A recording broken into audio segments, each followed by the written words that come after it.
to ABC News GH. You're watching ABC in the morning with me, ABENA MANTE. It's a beautiful Tuesday morning, the 18th day of November 2025. I hope your day has already started on a good note. I'm wishing you well as you go about the day. I pray for you that whatever you're expecting to happen, whatever good thing you're looking forward to happens for you and happens swiftly. And so I'm very much rooting for you. Go after your dreams, chase after your goals, and achieve all of them. We are so grateful to you that you have joined us here today for, again, some very thrilling conversations. At the end of the day, we would have become a better people from our conversations. Yesterday in the afternoon, Justice Paul Bafuboni was sworn in by the President, John Dramani Mahama, as the Chief Justice of the Republic of Ghana. And so we have a new Chief Justice, Justice Paul Bafuboni. And the President says that we should uphold the independence of the judiciary. That sentence alone has sparked debate from different quarters. Some say that, oh, President, this is quite rich coming from you. Others also say that if the President has said so, indeed he has said so. Well, we'll have some conversations all around Justice Paul Bafuboni's ascension to the high office of Chief Justice. And so this and many conversations do we have for you here on ABC in the morning. The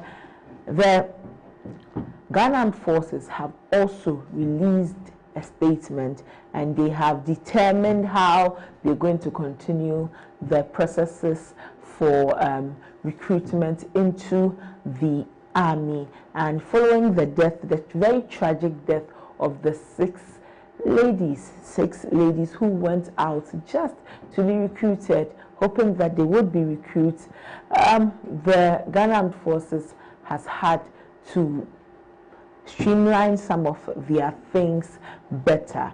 But it's raised questions about why this will have to be done after we have lost precious lives. After we have lost precious lives, did the Ghana Armed Forces have to wait up until this time? Well, that is where we have reached at this point, and we'll look at that. Today on our conversation, we'll be speaking with Rashid Tanko Computer, who is the CEO of GIFEC, and also Isaac Boamanyako. He is the MP for the FIA constituency. These are our guests for our conversations today on our main discussion here on ABC in the morning. We're streaming live on Facebook, you're streaming live on YouTube. The YouTube channel is ABC News GH. The Facebook page is ABC News GH. If you've not given us a follow, you have not subscribed to our channel yet, please do, and let's interact. Our socials at ABC News GH _ at ABC News GH _ You can send us a message in there, and we'll be glad to get in touch with you. Again, I am ABENA MANTE. It's my pleasure to welcome you to this morning's ABC in the morning. We'll take a break. When we return, we'll bring you a lot on the show. Stay with us.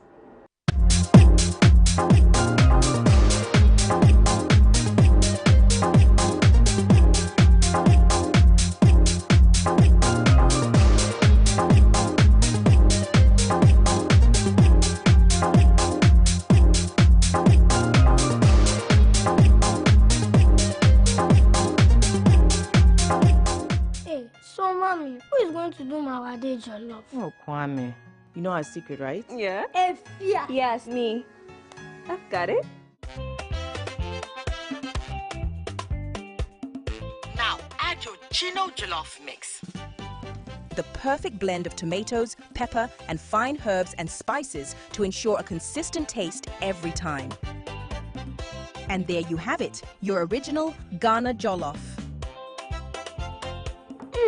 Jollof so good. Jollof so cool, tasty near.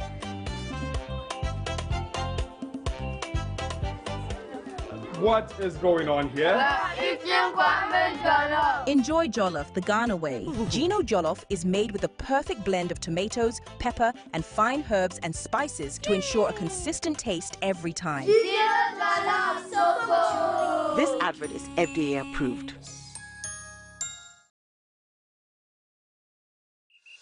When Playing for your country, easy. Scoring, easy. Avoiding injuries, easy. Winning, easy. But you know what be easy now? Kivo 4-in-1 Gary mix. Aye easy. It gets everything inside. Gary, creamer, sugar, roasted granules. Just add water, then sharp my soakings make ready. Taste and energy, made easy. I'm a match winner, but the real champion is Kivo 4-in-1 Gary mix. Champion taste. This advert is FDA approved.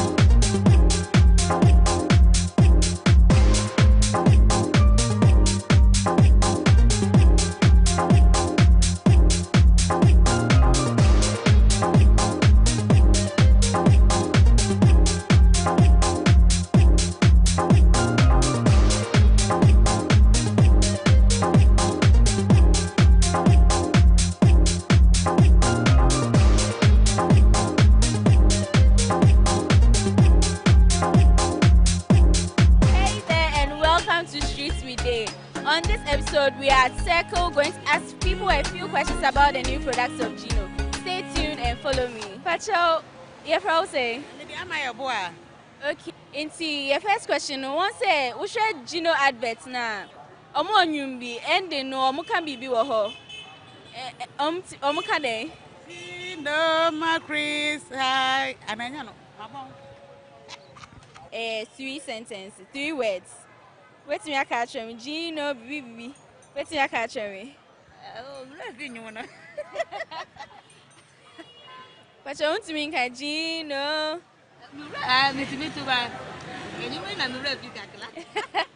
Wow, I love Gino. I can't miss this one. Is Gino pepper and onion? Yes, that's correct. So here's your gift for it. Wow, thank you. Hey, Gino. Gino. Tomatoes paste. And yeah, the onion, nay, pepper womb, bibia womb. What the bunch of love for no Hey, Gino, we come back your love. Gino. Perfume rice. No, I perfume rice. Different ones, Saba. Aye. But we tomato paste near there, Gino. As for that, the Oh. perfume rice. No papa ni and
Welcome back. You're still watching ABC in the morning here on ABC News GH. Let's take a look at the 2026 budget statement as presented by the Finance Minister, Dr. Kaseo Atuforsen, in Parliament. And this time we are turning our attention to the health sector. And there are some of the initiatives within the health sector that this government plans to fund next year.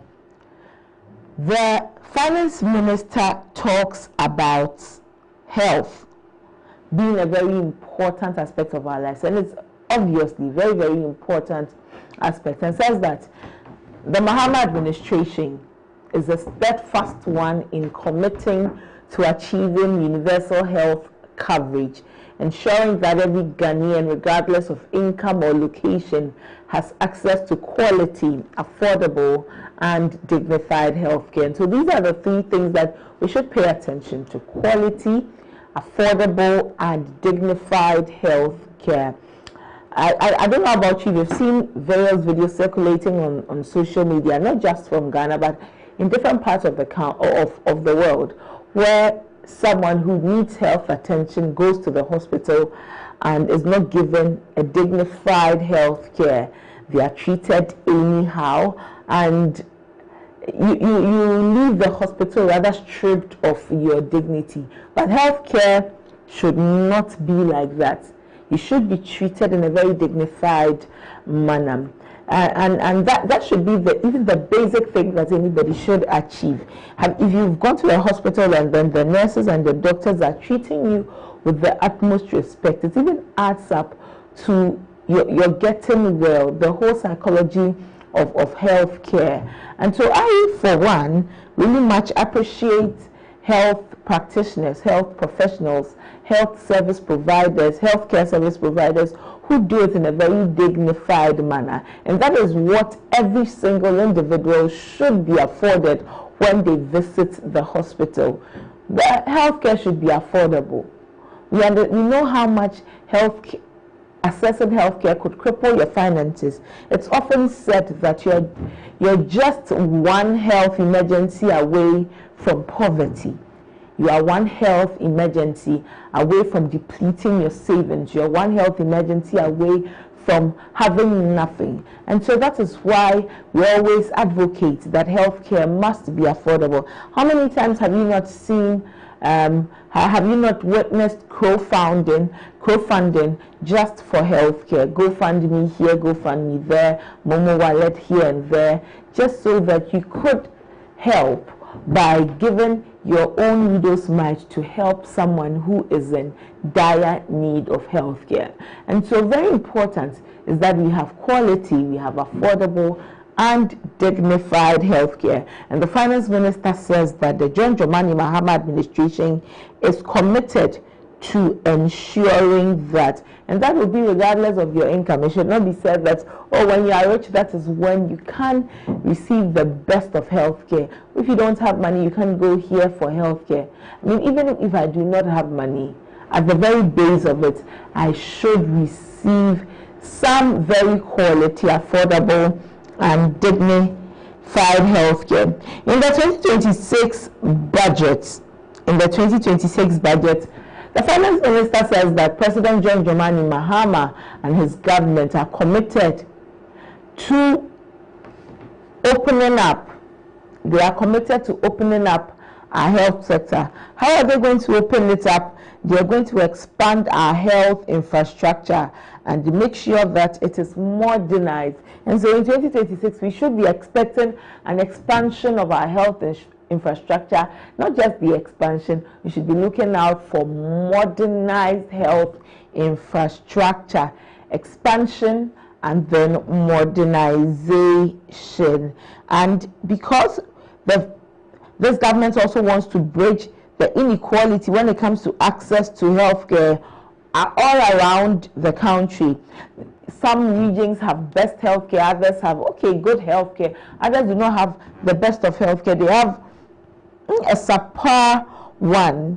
Finance minister says that government is commencing the processes towards construction of 6 new regional hospitals. And so if you are not privy to this in the budget, understand that government will be constructing 6 new regional hospitals for the 6 regional hospitals that were created a few years ago, and they will begin with 3. And so in 2026 we should look forward to 3 regional hospitals to be constructed and also 2 district hospitals. And these 2 district hospitals, for the good people of Bole and the good people of Shama, you're receiving 2 district hospitals, and so a district hospital each for you. Government also says that it will complete 10 of the abandoned Agenda 111 projects, hospital projects. At the height of the COVID, the erstwhile government, the Nana Addo Dankwa Akufo-Addo government, decided to construct Agenda 111 hospitals here, district hospitals. Here, they were going to construct 111 district hospitals across the nation. This government says that in 2026, we should look forward to their completion, 10 of them, the completion of 10 Agenda 111 hospital projects. And they say that it will be demonstrating the government's resolve not to only build new facilities, but to complete existing ones efficiently and responsibly. But concerns have been raised. What are these concerns? Some critics say that instead of constructing 6 new regional hospitals and completing 10 Agenda 111 hospitals, why not use the monies for the construction of the regional hospitals for the completion of Agenda 111 hospitals? This way, you actually will be able to complete more than 10. You may be able to complete about 25. And so instead of investing the money into 6 regional hospitals, please invest that money into completion of the Agenda 111 hospitals. For you, as the Ghanaian, what do you make of this? How do you feel about it? Would you rather government constructed 6 regional hospitals in the 6 newly created regions, or you would expect that they will translate the monies into completion of Agenda 111 hospitals across the country so that there are more, and then beyond that, this is when they can start building the regional hospitals? Because what if you're unable to finish these regional hospitals within the lifetime of the government? It will also become stalled projects. And so rather, invest the money into Agenda 111 hospitals so that there are many. This is what some people are saying. What do you make of that? Do you agree with government's decision, or you go with what some comments from the Ghanaian?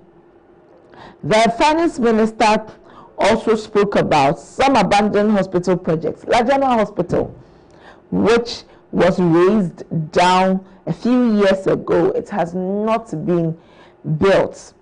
So Lajana Hospital, the Efian Kwanta Hospital in Sekendi Takrade, the Konfanoche Maternity Block, the Ashanti Regional Hospital in Sewa, and so they say that they will be continuing this. This government will continue these projects: the Lajana Hospital, the Efian Kwanta Hospital, the Konfanoche Maternity Block, and the Ashanti Regional Hospital, which is located in Sewa.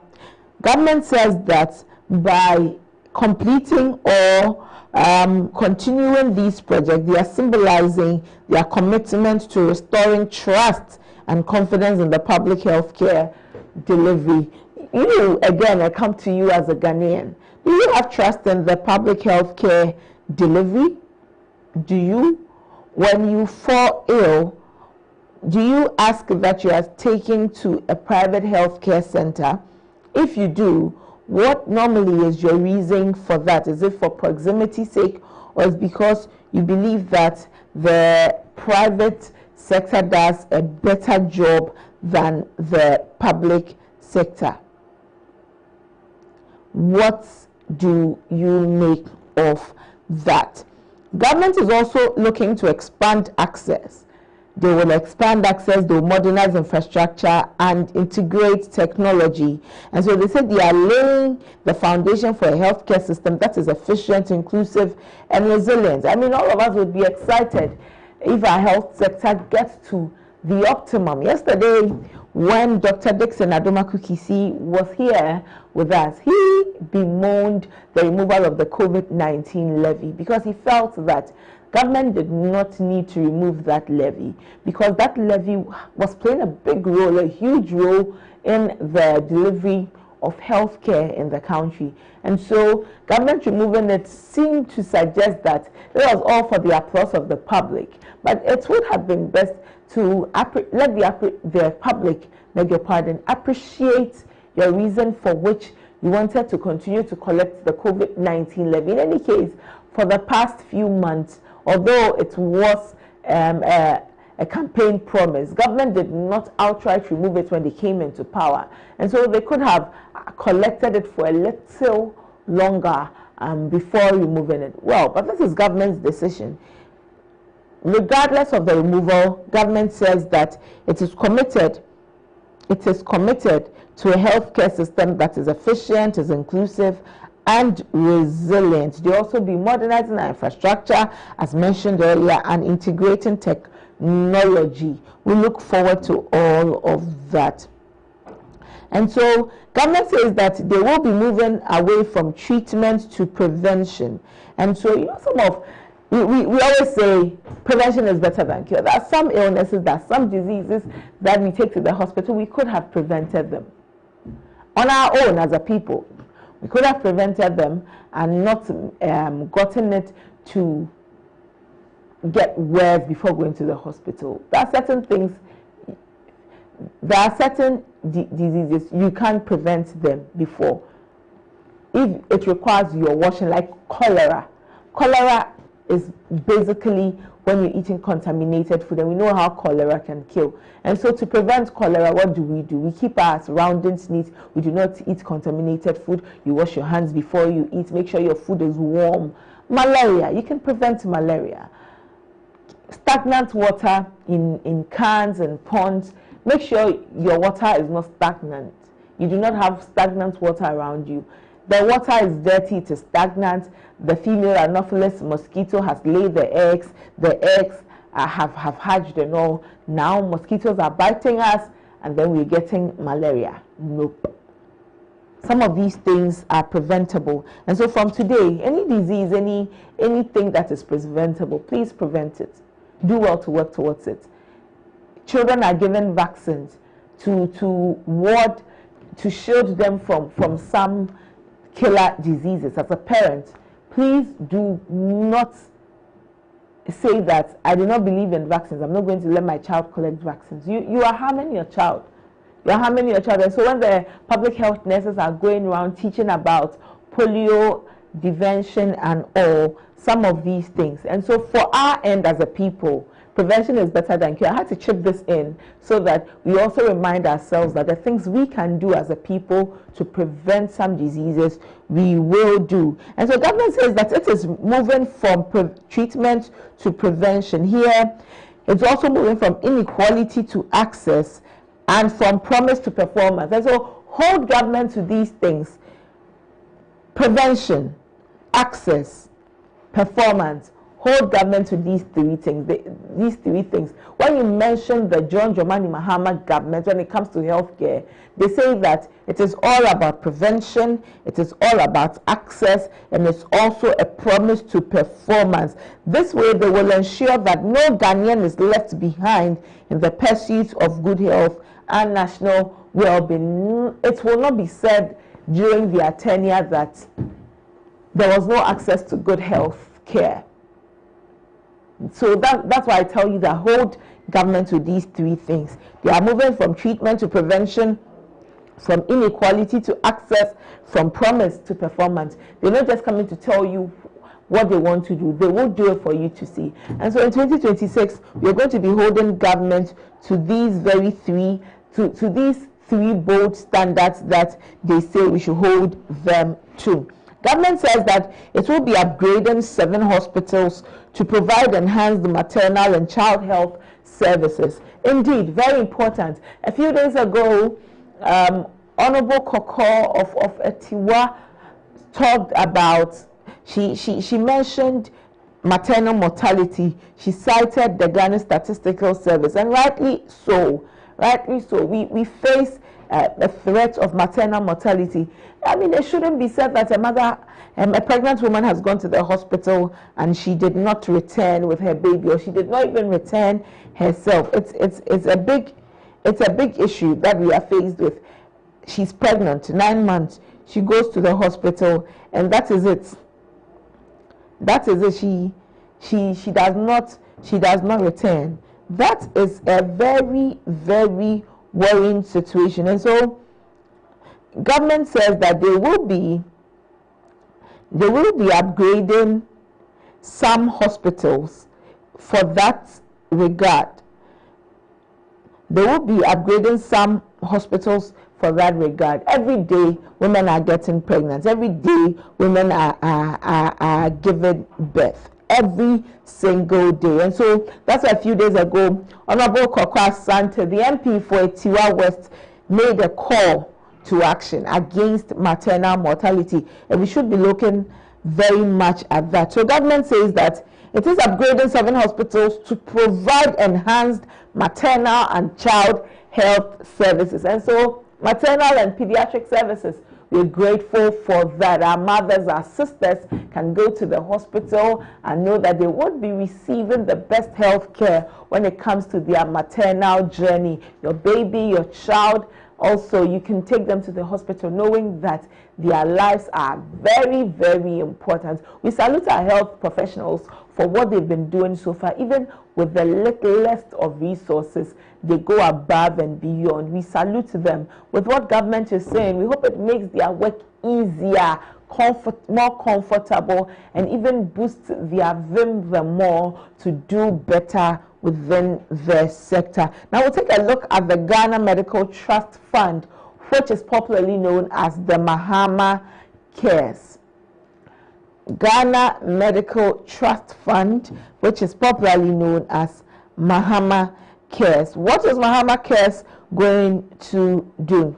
Well, as soon as government came in, government established this fund, and they did not just establish it. Now it has an act. It's called the Act 1144, and it guarantees sustainable financing in the treatment of non-communicable diseases and specialized medical services. We appreciate that non-communicable diseases are killing a lot of Ghanaians.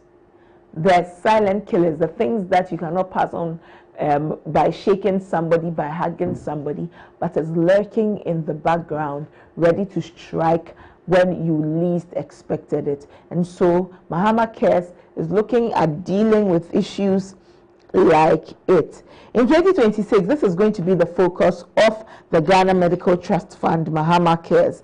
It will guarantee sustainable financing in the treatment of non-communicable diseases and specialized medical services. And we're glad for that. We'll be looking forward to seeing what government does with that. We have people who are living with terminal diseases in the country. They're always calling for help from government. Their monies are unable to sustain the treatment that they need. They've had to fall on the benevolence of friends, family, loved ones. But you see, there's something called donor fatigue. At some point, some of these persons become fatigued because they're also having to give in other ways. Well, Mahama Care says it's going to bridge the gap in there by providing sustainable funding to the fund to ensure that issues such as non-communicable diseases and specialized medical cases are treated.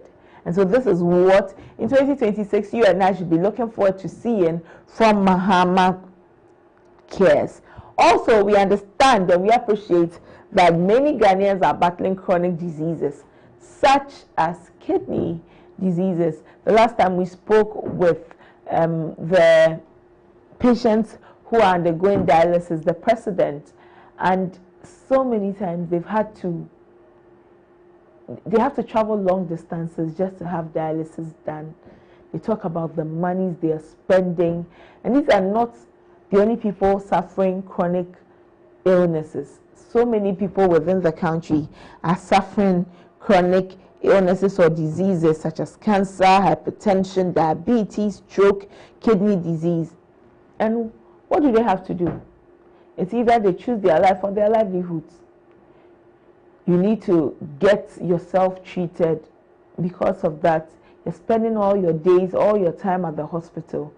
You can't go about your work as you would want to.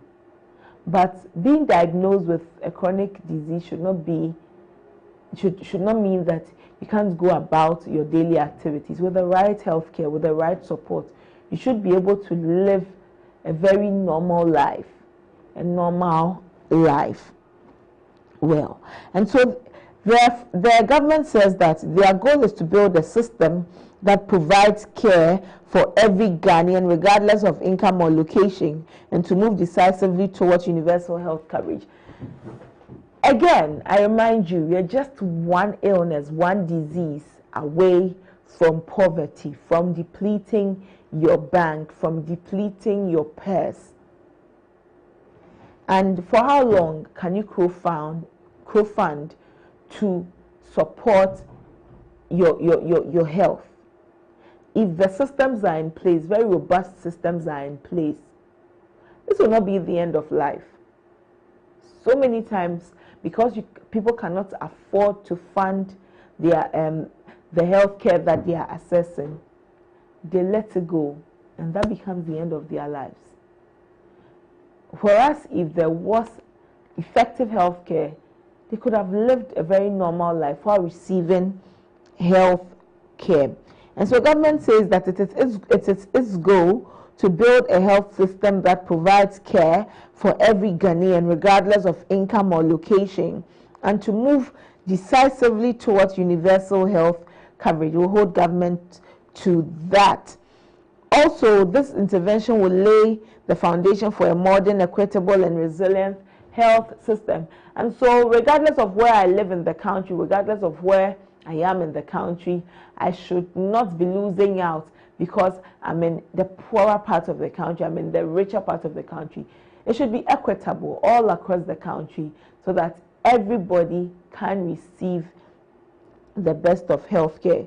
This brings me to doctors and nurses who are talking about how they should be remunerated better so that they can go into the hinterlands. They talk about the stress they go through. And so for that, because of that, many doctors, many health professionals, nurses, pharmacists are not ready to go into the hinterlands because at the end of the day, it is to their detriment. And so if we're going to build an equitable healthcare system across the country, hopefully, we hope that we take into consideration our healthcare providers and give them the best, of experience, the best of surroundings, the best of conditions of service, so that they can give their utmost.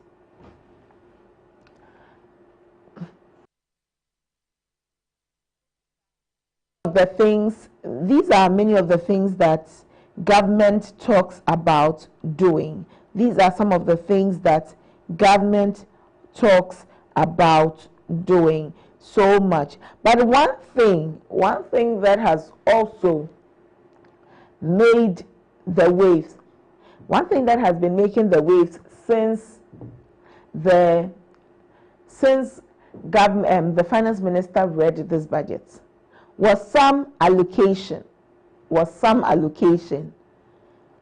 monies allocated to building hospitals. Government says that it will complete 10 Agenda 111 hospitals, like I mentioned earlier. It also says that it will build 6 hospitals for the 6 newly created regions. Again, government talks about nursing trainee allowances, and this is where some concerns have been raised. Some people say that government is in the wrong place.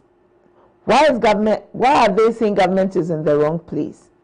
They say that government is making some allocation to nursing trainees. They are making allocation to some nursing trainees, 474 million Ghana cedis to pay nursing trainees some allowances. But you look at the amount budgeted, to construct the 3 regional hospitals. It is 600 million Ghana cedis. And we have also allocated 79 million Ghana cedis to upgrade 7 hospitals, provide enhanced maternal and healthcare services. We've also allocated 100 million to Agenda 111. Concerns have been raised that 100 million to Agenda 111, 600 million to construct 3 new hospitals, and juxtapose it against 474 million for nursing trainee allowances. Yes, indeed, I've seen the comments on social media, but my question is that, is government's heart in the right place? Allocating 474 million for nursing trainee allowances. 474 million. This is huge money that could go into our health infrastructure. I really believe that this money could go into our health infrastructure to help the nurses who are already at home, the huge backlog of nurses, to help us absorb them so that they can give what they have gone to school to learn. Will we keep funding their education by giving them allowances? At the end of the day, they come home, there's no work for them.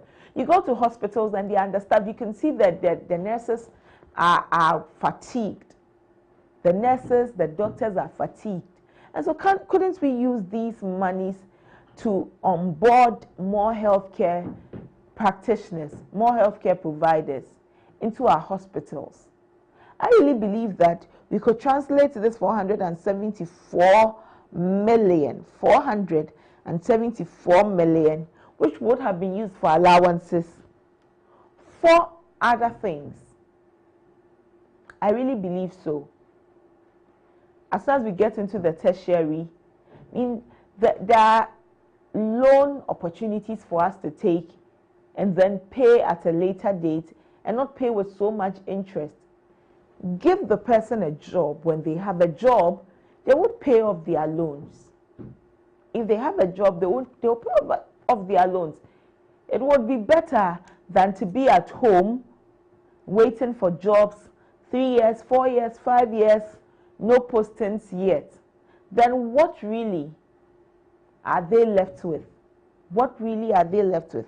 And so if we can use 600 million to construct 3 new regional hospitals, and we can use 100 million to complete 10 Agenda 111 hospitals, then indeed we could also use 400 million to construct 40 Agenda 111 hospitals. If 100 can complete 10 Agenda 111 hospitals, then 400 million could complete 40 Agenda 111 hospitals. That will bring the Agenda 111 hospital completion to 50.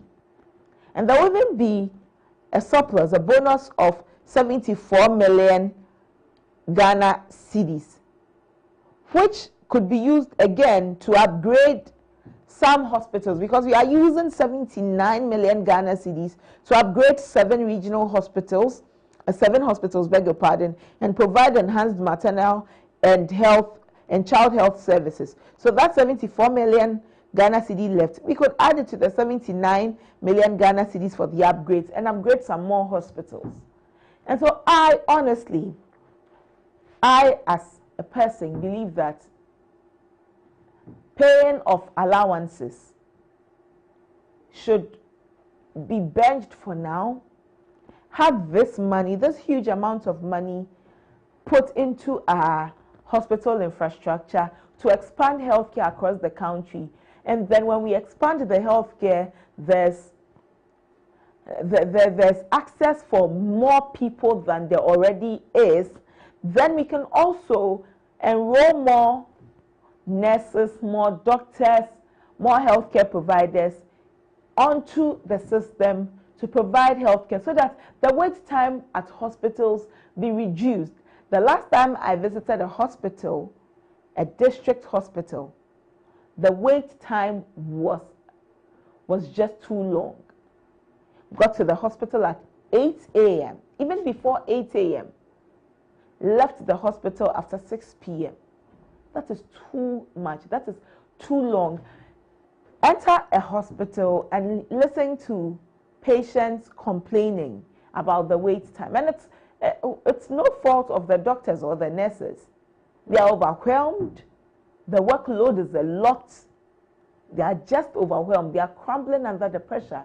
The workload is a lot for them. And we are just talking about doctors and nurses because they are the ones that we normally encounter face to face. How about the other providers within the hospital framework? And so if we had more nurses, we had more doctors, it would be good. I remember one woman who was sitting in the queue. She said, I have 5 nurses at home, 5 nurses who have completed school, and they do not have any work. Had we brought them here, things would have gone faster. And I believe that with a number of nurses who are at home, we could build up by expanding our infrastructure and really maybe rather look at other forms of funding education than allowances. Because I agree with the many that hold the view that nursing allowances should be removed. Nursing allowances have outlived their relevance. We should look at other forms of funding the education, and rather these huge amounts of money we put into our health infrastructure, as we've seen that is what government is looking forward to achieving this in 2026. But this is how government has captured what it wants to do in our health sector in 2026. And really, we are wishing government well. When our health service or our health sector works, it works for all of us, and we are better for it. I'm particularly happy about what I've seen concerning the health sector, and I'm looking forward to its optimum and full implementation in 2026 so that our healthcare delivery system is better than it is. We should always get better. Every single day, our healthcare delivery system should get better and better and better. And that's all for Front Story this morning here on ABC in the morning. We will take a break. When we return, we'll begin our discussions. Stay with us.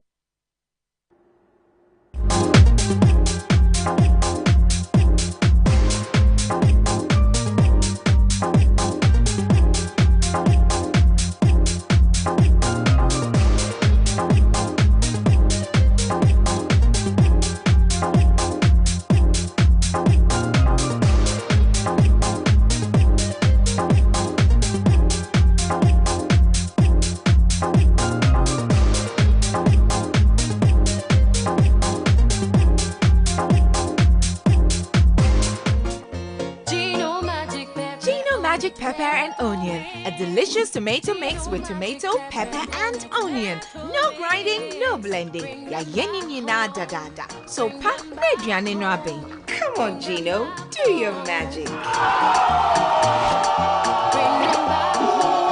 And papa no kunu abefi.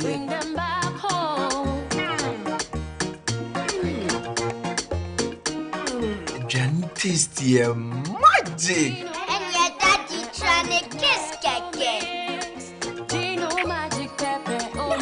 Gino Magic Pepper and Onion.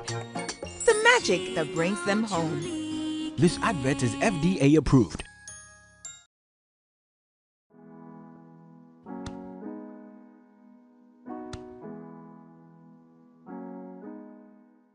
My name is Benedicta Apia from Bekwai Asante, a student at the University of Ghana, and currently I'm playing for Teshi Constance.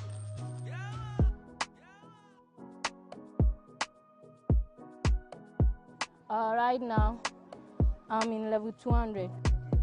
Okay, I started playing football at the age of 5 years, but I quit football through some injuries and some small distance. So I started again around 2021. Yeah, I started with Army Ladies.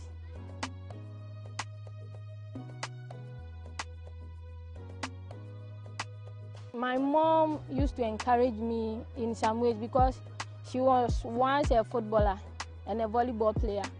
So she always supports me in anything that I need in life to achieve my football career. Okay, football has meant a lot for me. Like, I know that through football you can help others in their destiny. Like, in their niche and something like that, like Grace Asantua used to do, like to the orphanage and other people. Yeah.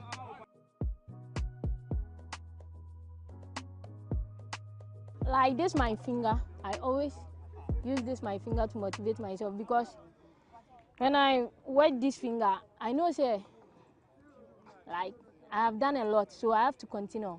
So there is no need for me to give up in life through football. The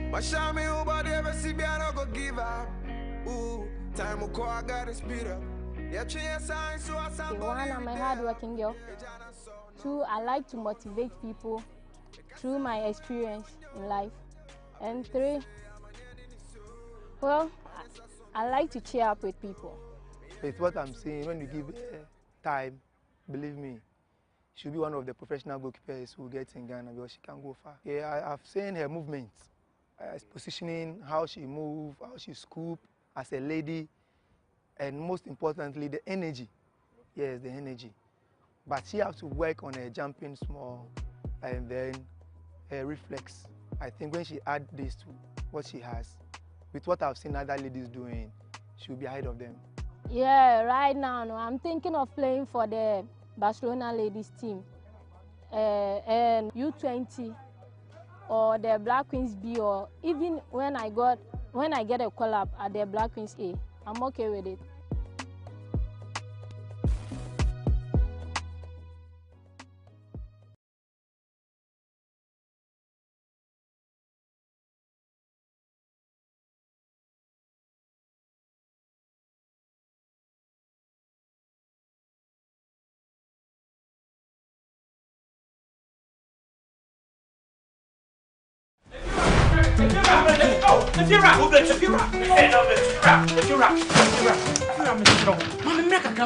Rent back with the beer open.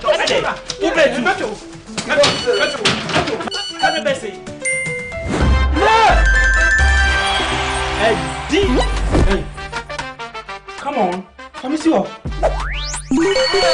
Where this guy? My friend, still before. It's the Telestar Too Much Money promo. Win cash daily, weekly, and a grand prize of 1.2 million Ghana cedis. Just reload or buy a bundle with Telestar Cash to earn points and stand a chance to win big. Dial *500# or visit the Telestar Play app to opt in and start winning in the Telestar Too Much Money promo. Terms and conditions apply. This promo is regulated by the NLA on the Caritas Lottery platform. When is campaign? If you're a baby, many schedule no. If you know, meto etiaka. Inti ene, uno ba no mpe baby amobeda. Oh, no abeka. You did too much money. No matter. Telecel, connecting energies. Imagine a sport without rules, a game without passion, an arena without chance. What drives the champions? What fuels the rivalry? What separates the winners from the rest in the world of sports? On the show, we shall start by interrogating your athlete health matters with expert insight from our renowned medical professionals, providing you with actionable advice and cutting-edge knowledge to prevent injuries and optimize performance. Then we'll connect you to the talking points where we'll bring you the big names, the famous faces, and leading voices on our radar in the world of sports for a lively conversation and diverse perspective. Eugene Soti, your chief data guy on the talking points. On the African Tracker, I'll break down the performance of your favorite African players abroad, scrutinizing every detail and exploring the nuances and rules governing the game.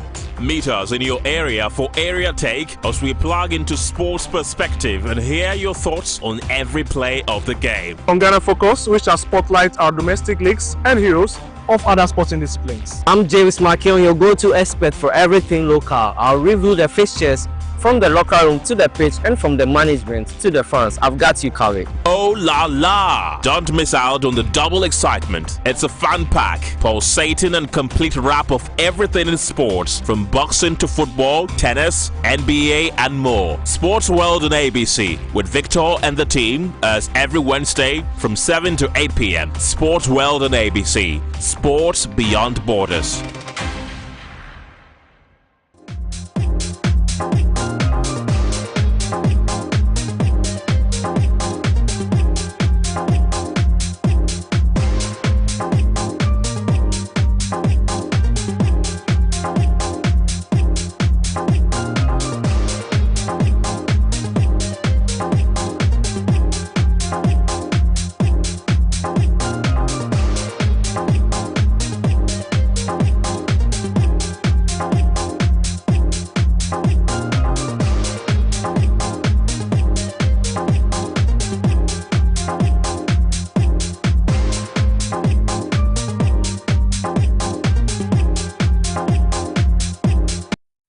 back. You're still watching ABC in the morning with me, ABENA MANTE, live here on ABC News. It's time for our main discussion, and I'm excited to have with me in the studio one gentleman I've been speaking to for the past 1 year, always over Zoom. Finally, I have him here in the studio with me, Mr. Rashid Tanko Computer, the CEO for the Ghana Investment Fund for Electronic Communications.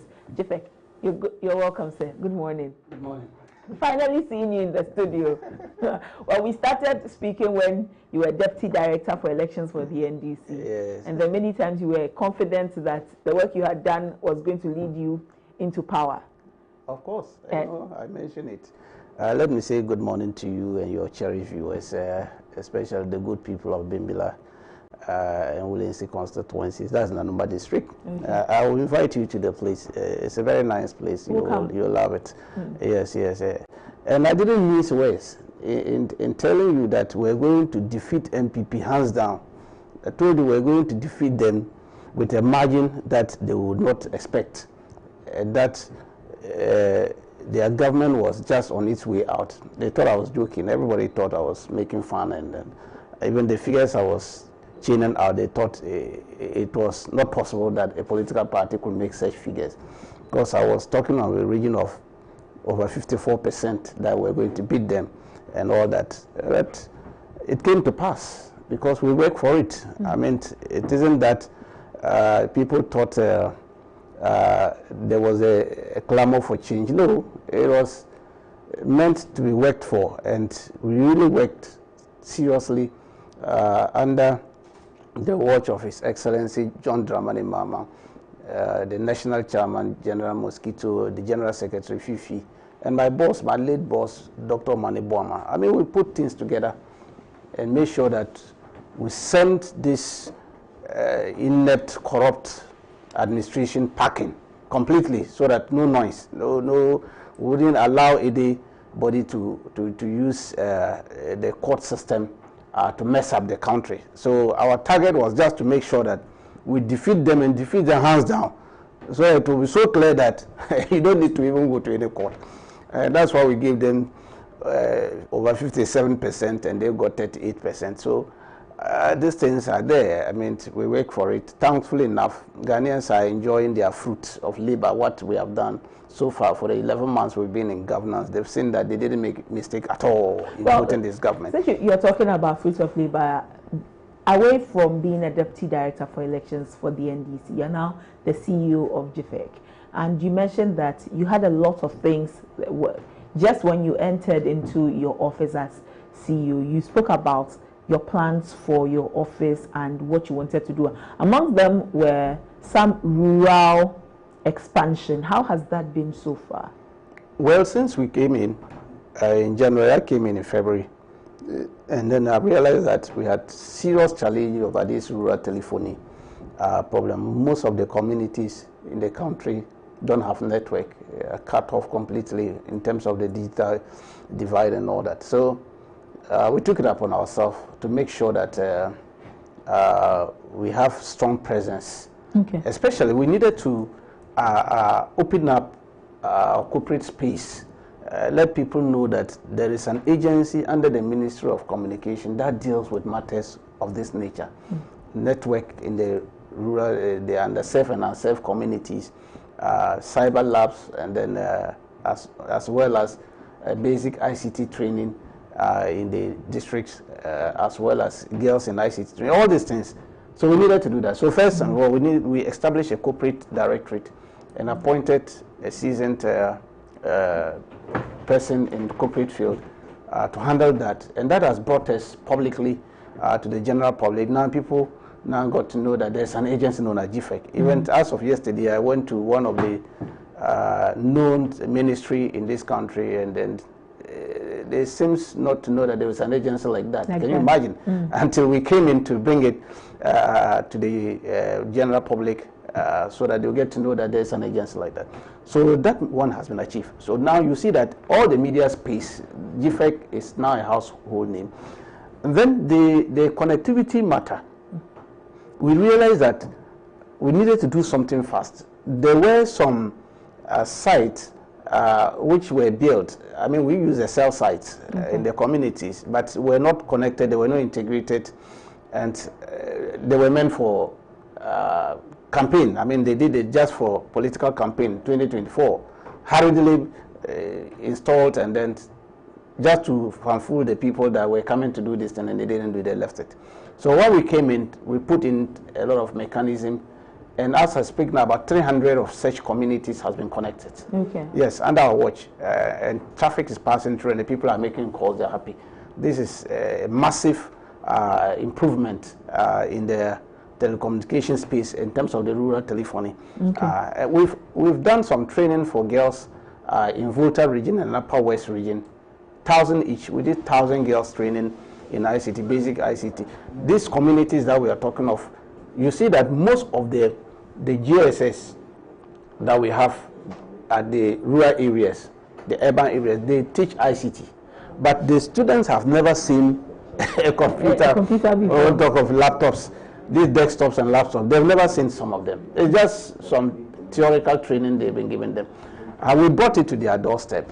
We went to Volta region, trained 1,000 girls drawn from most of these rural areas. And that was some of them, their first time of seeing laptops and all that. They were so marveled. And they did yeoman's job. They did very well. We trained them for the 2 weeks that they were camped and trained in basic ICT and ICT tools. It was marvelous. And we gave out about 100 laptops to each of the girls who performed, plus their teachers, and their schools also had computer labs. We did similar thing in Upper West region. So this year has been a busy year for GFEC, a very, very busy year for GFEC. Just last week, I was in OT region. I said that for some entrepreneurs. Yes, entrepreneurs, yes. We are also into training this SME, these small and medium enterprises. We train them digital skills. You'll see that most of them, these rural women, they are into marketing and farming, fishing, and all those kind of things. Okay. So we want to integrate the digital technology into their rural marketing style that they're doing. And so we train them on all this. We selected about 120 of them in the region, and we did the training. It was so marvelous. I went to look at them and then met the opinion leader, the chief. They were so happy. They've never seen this before. This is the first time they are seeing. And the market women were so happy. They thought that IT or digital skill is meant for those who have gone to school. To them, they didn't envisage such a thing will come to them. When we bring them, these illiterate folks, our mothers and all that, to come and sit, teach them, show them on the desktop computer, their phones, use your phone to do this. I think that for technology is a very important thing, because especially as our mothers always have their phones, you go to the market, it's no longer the phone that you use just to make calls. It's no longer the YAM, as we call it. They all have the very sophisticated and enhanced ones. And so I'm actually very glad that GFEC is doing that job, and the work that you're trying to do to ensure that they also have the access. But I know that you've also received an award. Care to tell us about the award you received? Yes. I mean, because of what we have done, you know, it's like when you are creating a path, you will know whether it's crooked or straight, because somebody behind you will definitely let you know that your path is crooked or straight. So we didn't even know that as we're doing all these things from February that I came in, those in the tech space were watching and seeing what we are doing. So we won 2 awards, one for the agency and one for myself. I mean, they said I'm one of the 10 top IT persons that need to be watched in this country, who are doing marvelous in terms of improving, innovating, and then using government agency to bring IT closer to the rural folks. So I was given an award on that aspect. And the GFEC itself won the best IT delivery agency that is innovating and all this kind of thing within the space of the technology. And so it's something that we will build on. It's something that will push us to do more. You know, it's a plus, and I give this glory to my staff at GFEC, and then His Excellency John Dramani Mahama, because I remember when he gave me the job, he gave me a lot of pep talks. He's been a communication minister. He's worked there before, so he understood the enormity of the job. And then, so anytime I'm sitting on my chair in the office, I reflect on what he told me, and that is what is spurring us on to do better job for the good people of Ghana. Well, congratulations. But I have also joining me in the studio this morning, Honorable Isaac Buamanyako, the MP for the good people of Efia. Honorable, you are welcome. Thank you. We've been looking forward to seeing you, and so we are glad that finally you're here with us. Thank you for having me. I think we've had a long conversation as to coming over to this place and joining you in your program. I'm happy I've been able to make it. I'm also happy you're here. Congratulations on winning your constituency, because it's for that reason that you are in Parliament for this past 1 year, 11 months into Parliament. But how are the people of Efia? Yeah, thank you once again. Let me say good morning to your cherished viewers, as well as my brother Tanku Computer. I know his computer is working, so yeah. So, and to all of you holding and bringing information and entertainment across to our people. It's been an interesting 9-11 months in Parliament. A lot has happened, as you know, both at the national level and at the constituency level. For me, as a member of Parliament, the biggest priority is to seek the welfare and development of my people. Right. And so every intervention that is required through education, health, and water sanitation, we try to facilitate and bring it to their doorstep. At the national level, of course, based on our experience and background, we also owe it to the good people of this country to facilitate and support the passage of legislation, contribute on matters of national interest in Parliament. So I think on the whole, on the personal level as well as a collective, as a political party, though the numbers are very, very small, we've been able to hold Tanku and these people to account. It's difficult to even know that we are just 87 against 183. So it takes a lot of effort, a lot of dexterity to hold a party like the NDC with that super majority accountable. But they also understand that governance doesn't just sit with the majority. The views of the minority are very important. And that view is not about the 87 people represented there. It is about the interest of the voiceless Ghanaian, including even members of the majority. Because when they have certain concerns, it's always difficult for them to voice it out because of the ship system. And so we do their work for them. Well, I think we talk about the voice of the voiceless Ghanaian. Is it the voice of the voiceless Ghanaian that led the minority to be so vocal about not wanting the Chief Justice, who is now Chief Justice, to have been passed muster by government, because by Parliament? Because yesterday, as of yesterday, we now have a new Chief Justice, and the minority was very vocal about processes, was very vocal about issues concerning him. This is someone who, by no fault of his, one Chief Justice has been removed, and in the grand scheme of things, he's the one to go next. And so, was it in the interest of Ghanaians that the minority was so vocal? Well, so the issue about the new Chief Justice, when he was nominated, the position of the minority has not been personal.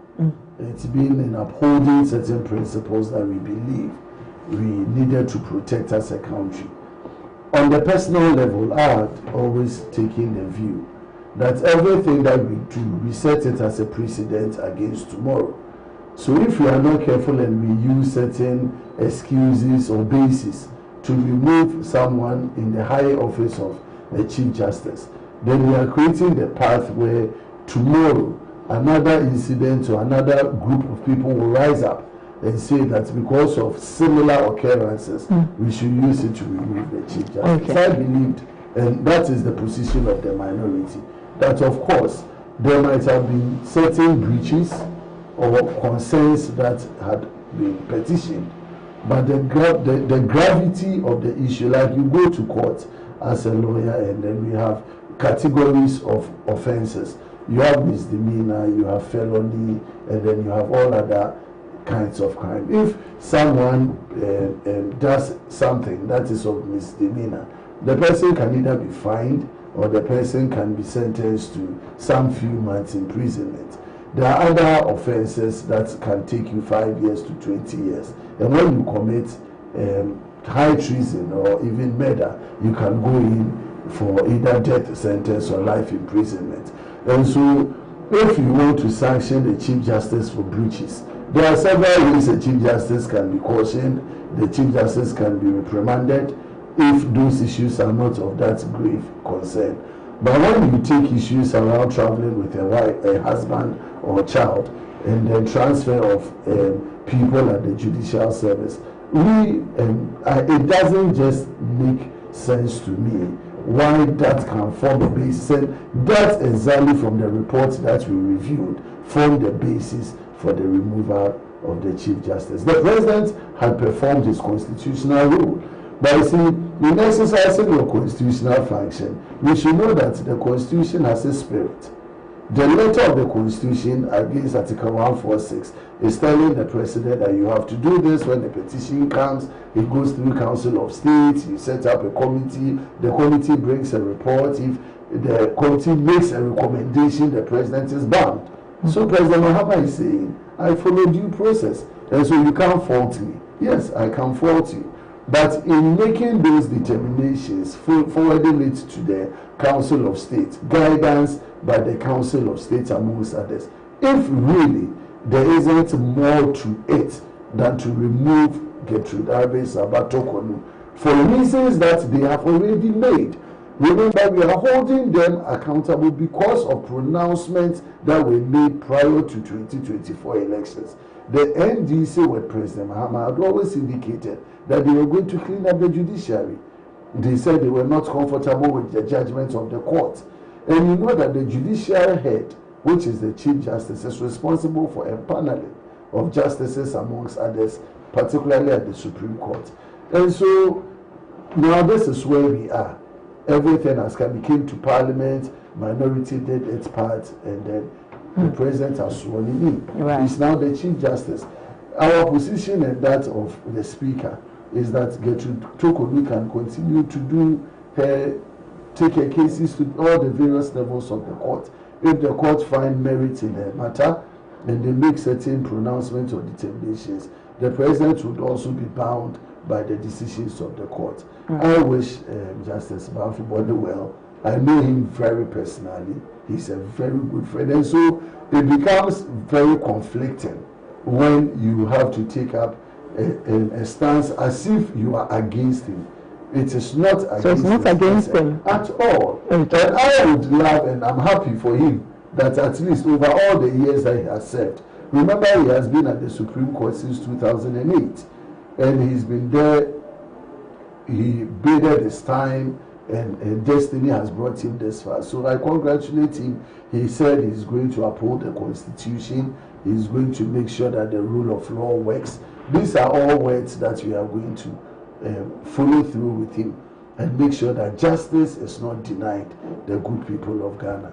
You know, justice is not only about politics. Political cases constitute just about 1% or 2% of all the cases that happen in court. My good people of Ifeanyi, when they have issue and they go to the district court at Kwesiminti, how quickly are they dispense justice? When someone is taken to court and the person is remanded, how quickly are the legal processes to enable the person access justice, and if he's not guilty, released? So there are so many encumbrances along our judicial system that affect justice delivery. Okay. And I think these are very issues. And when we come to Mr. Rashid Tanko, President Mahama says that for our democracy to be to prevail, it depends on the balance of powers, the very delicate but essential balance of powers, and goes on to talk about upholding the independence of the judiciary.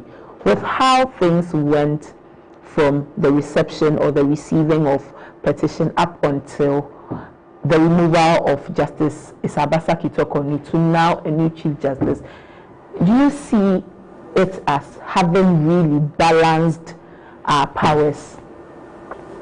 Very well. Let me say good morning to my good friend, Honorable member here. He's a friend, Ifia.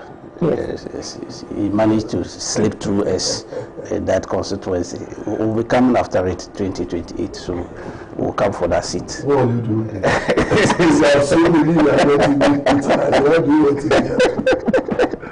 You know what? My friends in the NPP, they are not learning their lessons. They are not learning their lessons at all. You see, you lost 2024 election terribly. Terribly. And now you are going through a reset. Instead of you to sit down, do a sober reflection, and help your party get Ghanaians to buy into your agenda of bringing back the party, they are rather creating more enmity within themselves and then the good people of this country. How so? I'll give you an example. For the first time in the history of this 1992 Constitution, this is the 9th Chief Justice. Are you aware of that? Mm-hmm. None of the 8 Chief Justices, no minority group ever boycotted the vetting of a Chief Justice in this country. None. They all went through. Even all the challenges we had, if I tell you the challenges we had with Justice Anim Yeboah and all those things. But we held back and said, no, let's go ahead. Let's go and do the vetting. With all the problems, we participated in the vetting and allowed the process to go through. This time around, you know what they did? They stood up strongly against his nomination, went through Parliament with motions upon motions, trying to stop the vetting. And in the vetting, they didn't even stop there. They exhibited it at the vetting and walked out. Look at how they held hostage all the judges. And the Speaker had to apologize to the justices of the Superior Court. Do you know what they have done? The image they have created for themselves as a political party. That is what I'm saying. So sometimes this my group, I think they are trying to make NDC one political party in Ghana. And that is what we don't want. We don't want it at all. You see, it's good when they are there and we all judge. See, it's better. But no, what they are doing, they are alienating themselves with this attitude they are doing. The issue of the judiciary dates back under their regime.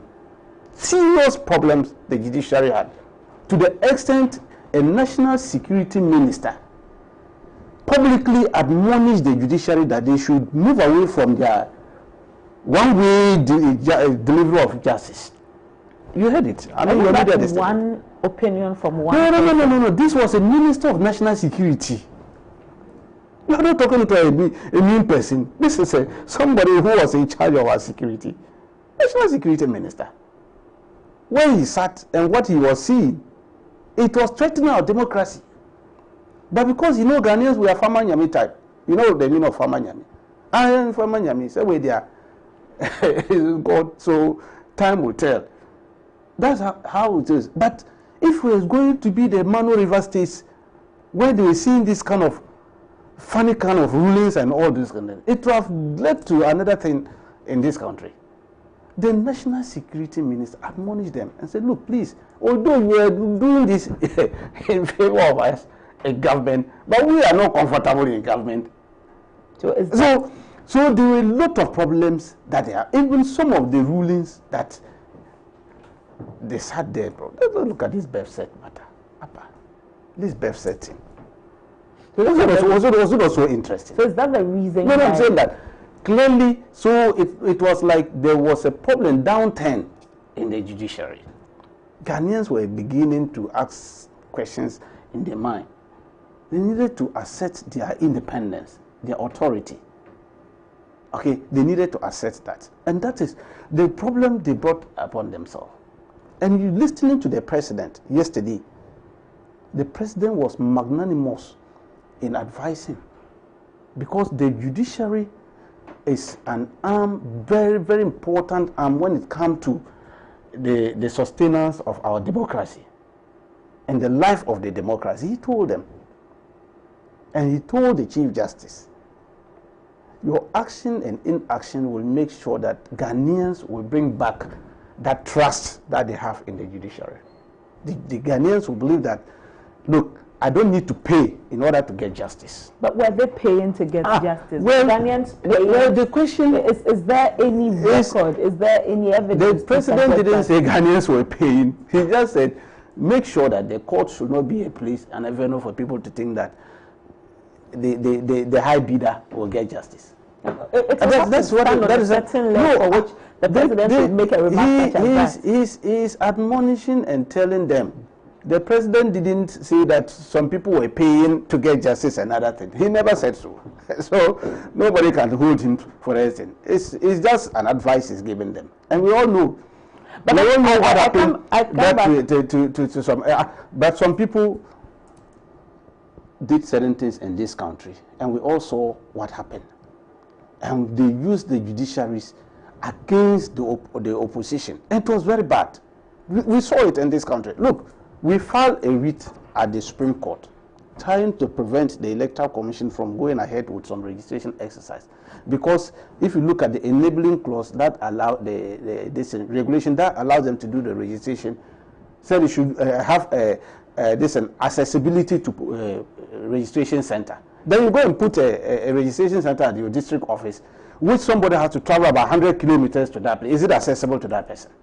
Wanted to challenge that thing, the regulation. If you look at this CI 91 as amended, you will see that enabling thing is there. Make it accessible to the registrant. That is why they say you do it at electoral areas, so that I can easily take a bicycle or I can walk to that area and do my registration. MPP, knowing very well Ghanaians were going to reject them, they used the judiciary to force them to go and do the registration at the Electoral Commission offices, district offices, forcing people to bus all over the place. Now, when we went to the court, do you know what they did to us? They refused to bring it on board. She gave us a date to come, and the date shows that they would have finished the registration before they even called the matter. What was the meaning of that? And when we finished the registration and everything was done, they now invited us to come and argue our case in court. What kind of thing was that? And so you heap that? No, I'm saying that you yourself, was that justice? You are a media person. Was that justice? My good friend is here. If they should do this thing to them today, hell will break loose. They will hold press conference from morning up to evening. We know them. You see, that is what we are talking about. And the NDC never, no any platform that we stood and said, when we come, we are going to remove the Chief Justice and other. We never said anything like that. The NDC did not? We never. They always be referring to a meeting we held at who? I was in that meeting. I was in that function. NDC lawyers conference. I was there with my boss Obanibo to address them. Yes.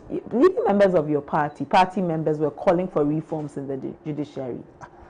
If party members are calling for reforms and leadership of the party and didn't come out publicly to say we are also calling for reform, how do we hold us to that? We have millions of party supporters across the country.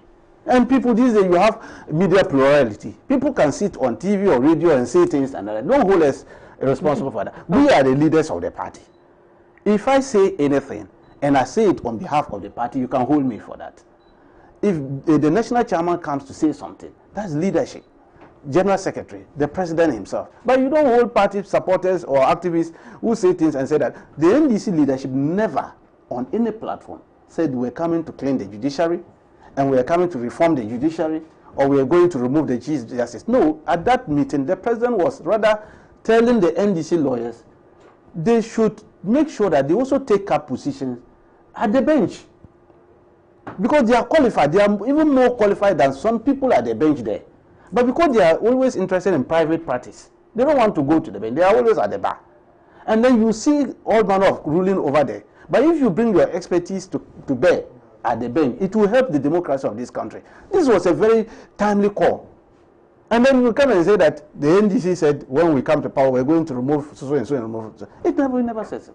We never said so. I was there. I sat through the function throughout. There was nothing of that. So when we asked them to bring records of that or tapes of that, up to now, none of them are bringing anything. So for us, we are clear in our mind. the Article 146 was not sidestepped. Nobody breached any article. The president, and I'm happy, my good friend, I'm sure he's a lawyer, he understood this thing very well. The spirit of the article was very clear. Why did they ask that you should go and bring a Supreme Court judge to be the chair of that committee? It's because the person involved is one of them. So if the letter is saying that the chairman shall be a justice of the Superior Court to be nominated by the president and other members, yes, that is the letter of the article. But the spirit of it, if you look at it closely, they intentionally put in the member of the Superior Court judge to be the chair because you are part of them. You are part of the justices of the Supreme Court. So if one is going to be investigated, you come and chair. You be the best person to give us more information about it. Who was being investigated? And I'll come back to you, Mr. Tanko. Who was being investigated? Raised concerns concerning the committee that was investigating her, and she did not exclude her colleague at the bench when she raised her concerns. Her concerns were about the whole committee. That's why I say it was needless because she was not trying to question the article. That's what she was trying to do. She was not trying to question the whole constitution itself. That's what the constitution states. And she was not trying to question the powers of the president. That's why they dismiss her. Well, own colleague dismiss her in totality. In any case, let me ask Honorable Boama, since he's a lawyer on this, that the constitution has gaps. These are concerns a lot of people have raised, for which we haven't seen the review of the constitution, that the NEC saw that there are gaps in the constitution and took advantage of those gaps to remove the Chief Justice, to go through all of the processes against her. And so now that they have been successful in the removal and now bringing in Justice Paul Bafuboni, then the NDC, since it's in power and then a constitutional review is going on, will now seek to fill those gaps to shield any Chief Justice from here on. I've listened to Tanko and I get worried how we do our politics and our arguments concerning institutions of state like the judiciary. This country has an history, and I don't want to take him through memory lane. It is not my practice to do comparatives, who did what during our time. If you take Ghana back from Rawlings regime to President Mills regime to John Mahama I, and you want to talk about judicial rulings that supported or went and inured to their benefit, including even the 2012 presidential petition that was filed by the NPP, where President Akufo-Addo said he disagrees with the decision of the court, but he respects it for the peace of this country.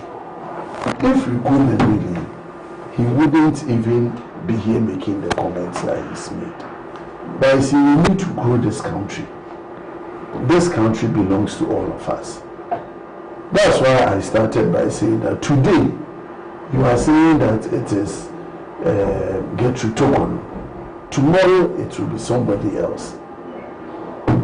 I was just trying to go back to President Mahama pledges Supreme Court reform, vows to limit number of justices if elected. This is my joy online. Date 7th July 2024. President Mahama.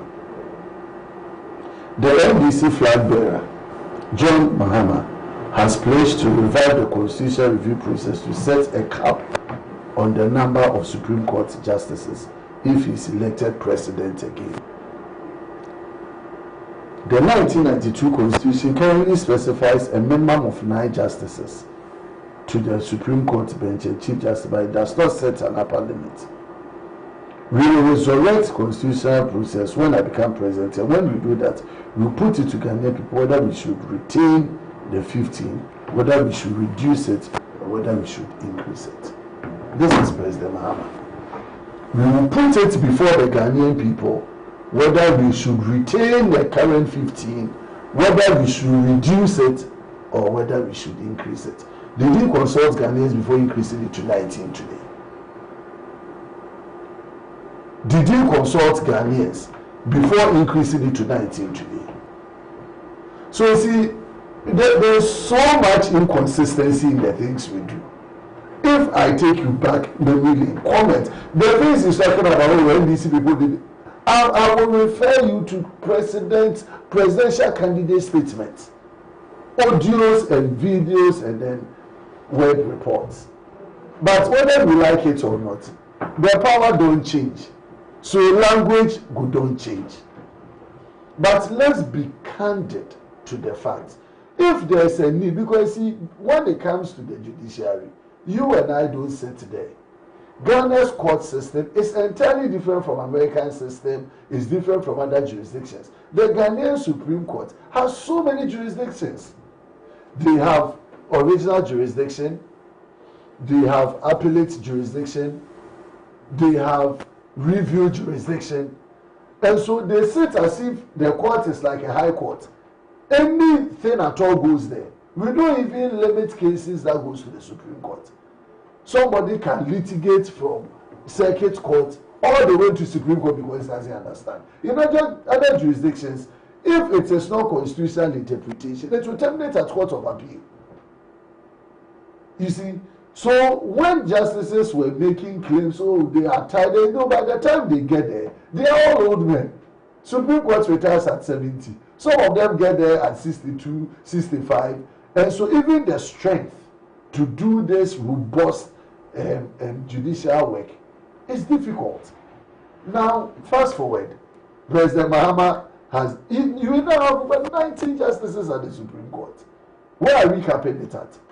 So if he himself has taken us to 19, when he had a problem at 15, go to the High Court, the number of justices that he has sworn them in. 37 at a go.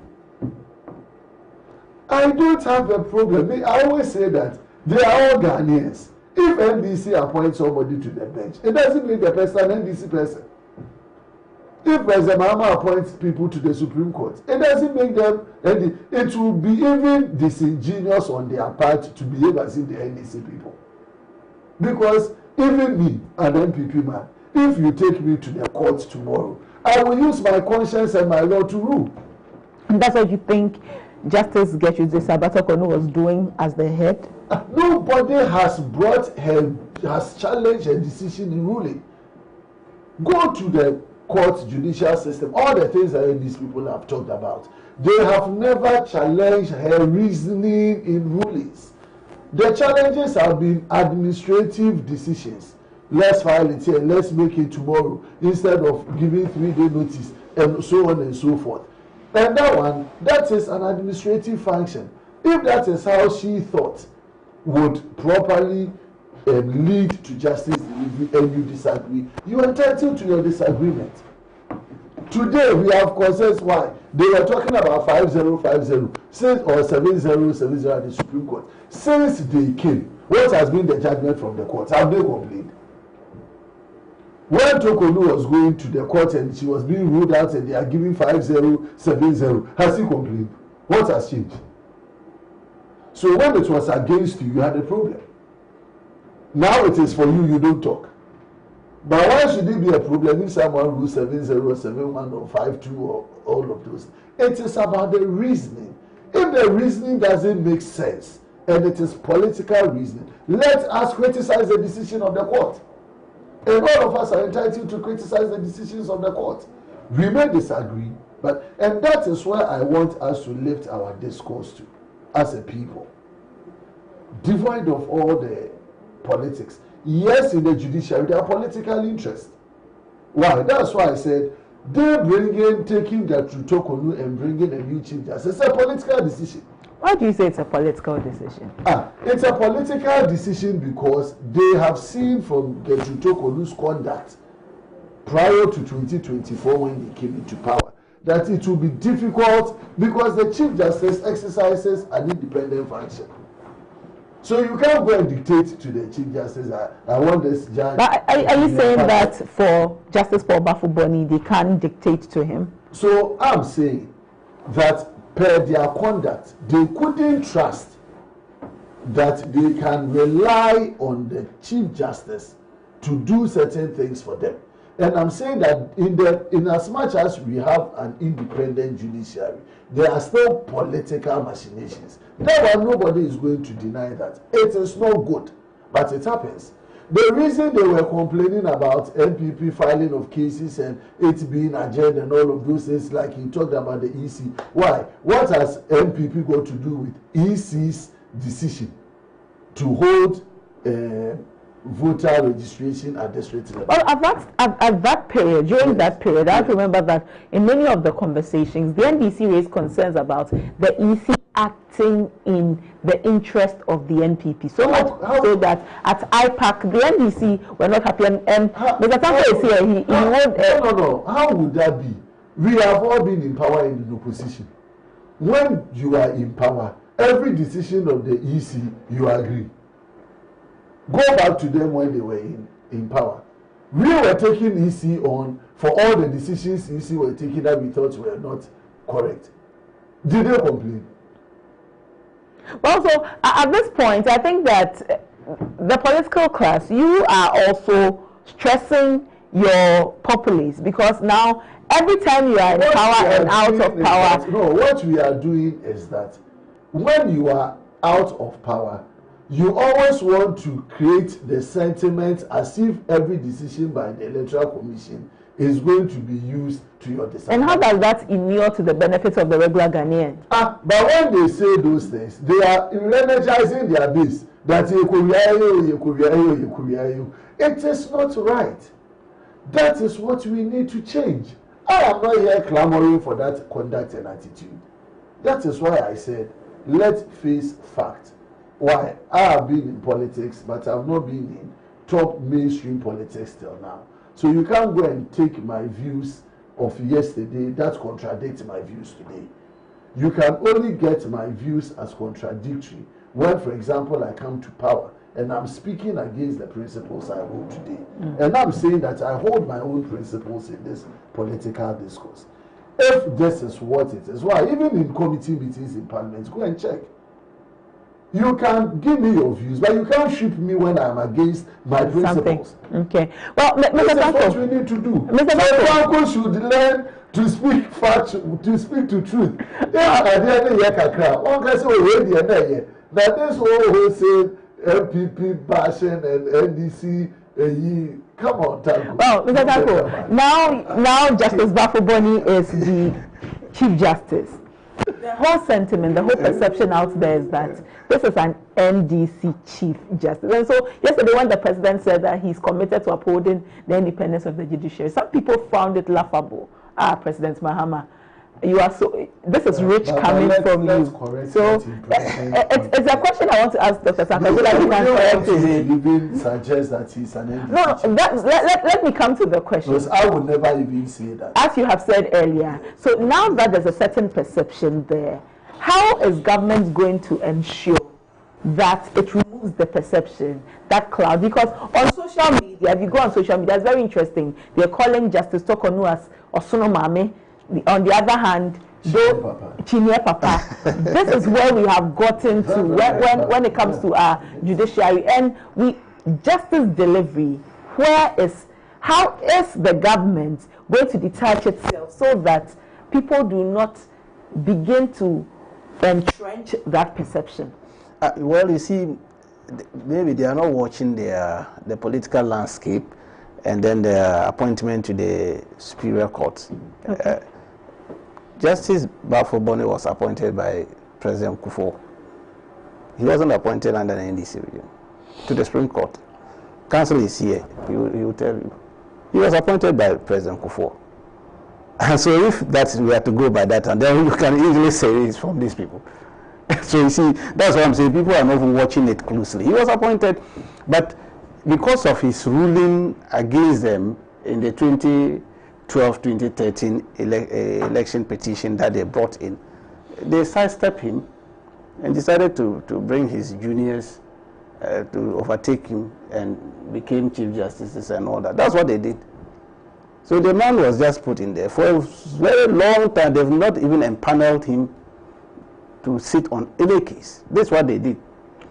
So they have a history. So it's haunting them. That's not factual. That's not factual. Is he?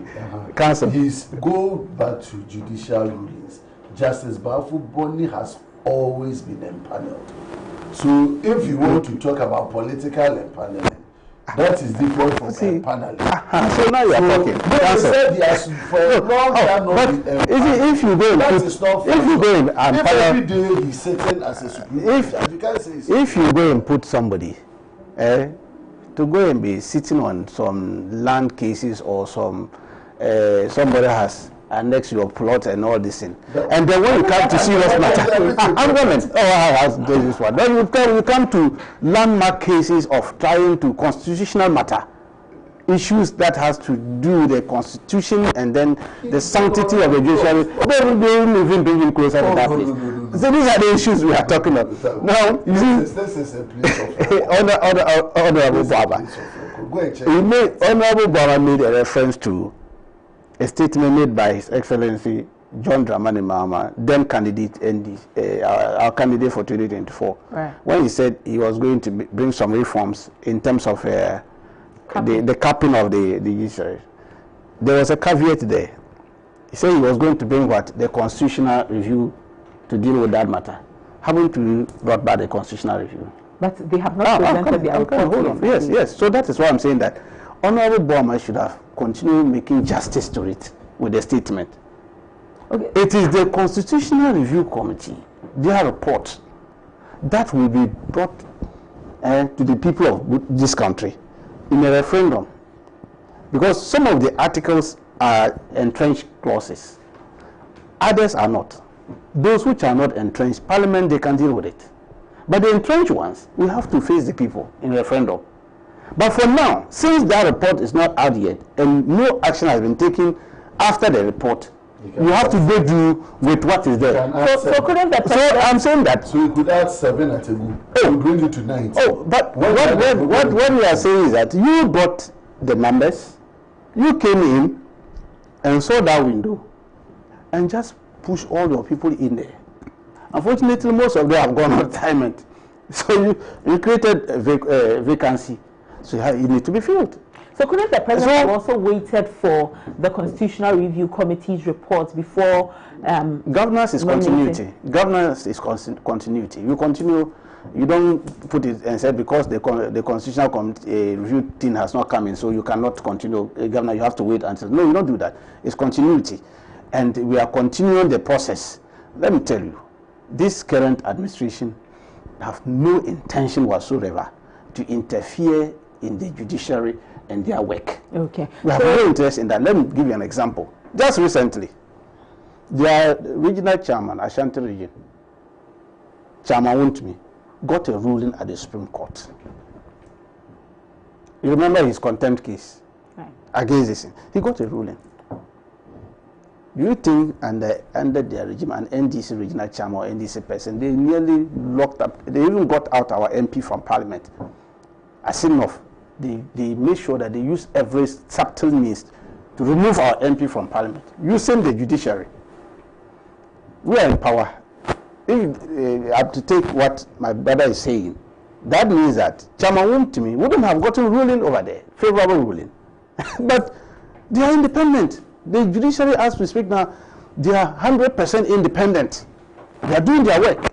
That's why Chairman Wontumi walked to the Supreme Court, got favorable ruling. Okay. And they were happy. But when they are quiet, they are not announcing it. On this matter, before I even go on a break, Mr. Sanko, Justice Bafu Boni, he's close to retirement, has his nomination and now swearing in to become Chief Justice, something that the NDC wants to say, we do not want you to retire as just a Supreme Court judge because of how long you've been in the Supreme Court at the bench there and how your juniors have all come to rise above you. Is that what it is? He merits it. He's qualified, and in fact, counsel even said it. He's qualified enough to be the Chief Justice, he has all the qualifications. So NDC in terms of integrating. No. We are just making sure that those who are due for the job, qualify for it, must be given. We don't know whether by religion or creed or no. We don't follow that thing. Okay. We think that you are qualified. He's a Ghanaian. He has sat there. The man has served all his life at the bench. So to that level, and he's gotten it. Even if he's left with just 1 month to retire, he's qualified. You should give it to him. Let him retire with it. Look, we shouldn't be using age or just because somebody is coming from one direction. And that is the beauty of NDC. NDC is such that we don't rely on your religion, your ethnicity, creed, or anything when we are appointing. That's how the government of the NDC is made up. That's what we call as a social democrats. So we give opportunity to whoever, wherever you are coming from. Okay. So we don't attack people and because of that. And we think that Justice Bafobon is very much qualified. In fact, even the MPP people, they are aware of his qualification. They know it. Okay. But sometimes, that's why I say they are not learning their mistakes. They are only the judiciary to sit over there. In fact, Honorable Bama, you people need to apologize to them. Honorable Bama, and so now that Justice Bafoboni is Chief Justice, if you had 3 expectations, top expectations of this position, this very high position that he holds, what would be those expectations? All right, so just 30 seconds. Let me reference again my brother to President Mahama, 26th August 2022. It will take a new Chief Justice to repair broken image of judiciary. President Mahama. This is, hold on, my brother, you hold on. This 28th August 2022, Joy FM report, where he talked about the NDC conference that he said he was there. Former President John Mahama says it will take a new Chief Justice to repair the broken image of the judiciary. According to him, the current leadership of the judiciary lacks what it takes to redeem its sunken image, hence the need for a new Chief Justice. Addressing the gathering of NDC Lawyers Conference, Mahama explained that a perceived independent judiciary is a vital element. He, however, noted that the current judiciary has become an item of ridicule and mistrust, and therefore the need for a new Chief Justice to restore public confidence in the All right. This is President Mahama. Hold on. President Mahama knows how a Chief Justice is appointed and removed, isn't it? He knows that when you are appointed a Chief Justice, you cannot be removed unless you come under certain provisions in the Constitution. Else you retire on your position. So the moment he made these signals, what does it tell you?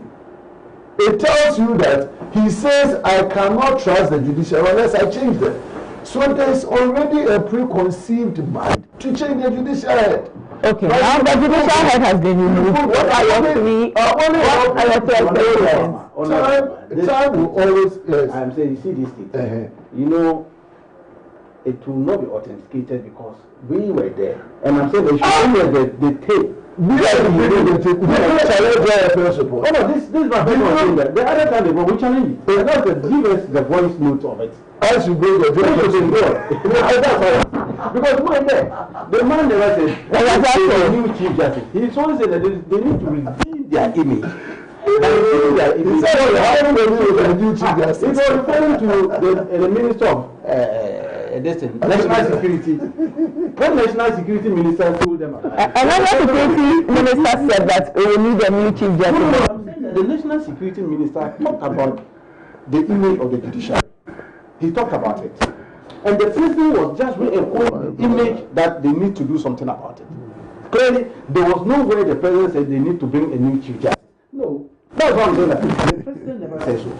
At that point, we were there, but he talked about the image of the judiciary. Why there's a need for NDC lawyers to also take up rules at the bench. But let me take a break. I'll be back. Honorable Bob, I know I said that I'll take 3 of the things you would expect. We'll come after the break. You will still stay with us. We will be back after this short break to continue our conversations.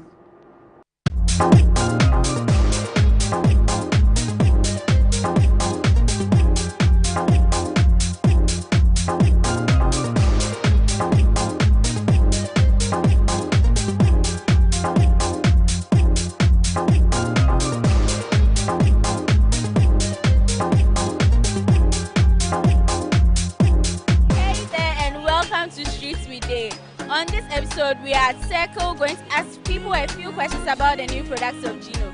Stay tuned and follow me. Pacho, you say? Okay. Into your first question, one say, we share Gino adverts now. Omo nyumbi, and they know omo can be wo. Omo can they? No, my Chris, hi, and I know. 3 sentences, 3 words. Wait me a catch me, Gino, Bibi. Wait me a catch me. Oh, nothing you wanna. But I want to mean Gino. I need to meet you back. Anyway, I'm ready. Wow, I love Gino. I can't miss this one. Is Gino pepper and onion? Yes, that's correct. So here's your gifts for it. Wow, thank you. Hey, Gino. Tomatoes, paste. And yeah, the onion, na pepper wom, bibia wom. What the budget love for no Hey, Gino, we come your love. Gino. Perfume rice. No, I perfume rice. Different ones, Swaba. Aye. But we only tomato paste near there, Gino. As for that, the oh. Perfume rice. No papa ni and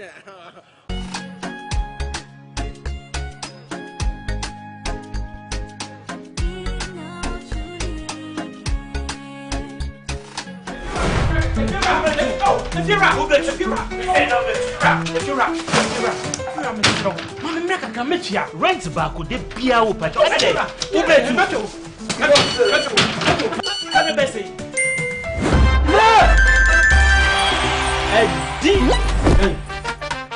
Come on, come see what?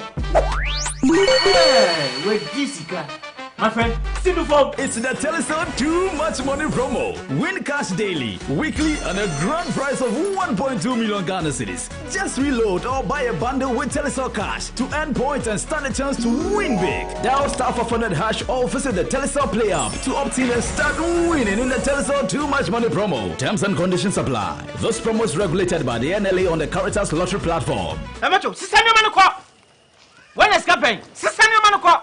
If you're a baby, many schedule no. If you know, meto echiaka. Inti ene, uno ba no mpe baby amobeda. Oh, na abeka. Ye did too much money. No matter. Telecel, connecting energies. Playing for your country, enye easy. Scoring, enye easy. Avoiding injuries, enye easy. Winning, enye easy. But you know what be easy now? Kivo 4-in-1 Gary mix. Aye easy. It gets everything inside. Gary, creamer, sugar, roasted granules. Just add water, then sharp my soakings make ready. Taste and energy, made easy. I'm a match winner, but the real champion is Kivo 4-in-1 Gary mix.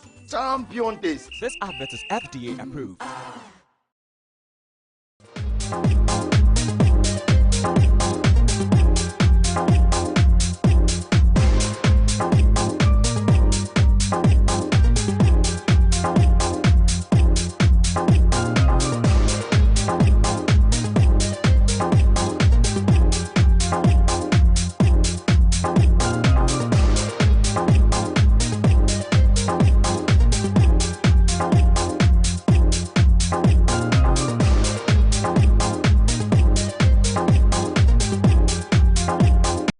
For staying with us. You're still watching ABC in the morning here on ABC News GH. I have Rashid Tanko Computer, the CEO for JFEC. He says that they are doing a lot of great work. They would love to report on all of the work they are doing. And also the MP for the good people of Efia, Honorable Buama Nyako. Honorable, the first time I came to Efia, I was very interested in the name. Yes, Efia, it's a very interesting name. I want to understand why it is Efia. Maybe conversation, but let's move away from the judiciary and look at the unfortunate incident that happened at Elwak a few days ago. A very worrying situation. Following that, now the Ghana Armed Forces says that it is decentralizing the matter. We've seen this over the years. So many people, like their council, say just to. And over the years, we are now thinking about decentralizing. They did have to take 6 young ladies losing their lives for us to get to this point? Very, very sad and pathetic. In fact, on that very day, I had left my house. I was driving towards Cantonment, through to the Cantonment, I think, post office. But I had an unusual traffic just around 6:45, 7. So I was wondering, on that stretch, it's only GIS school.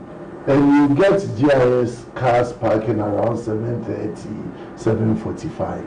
But this was around 6:45, and that road was so much trafficked.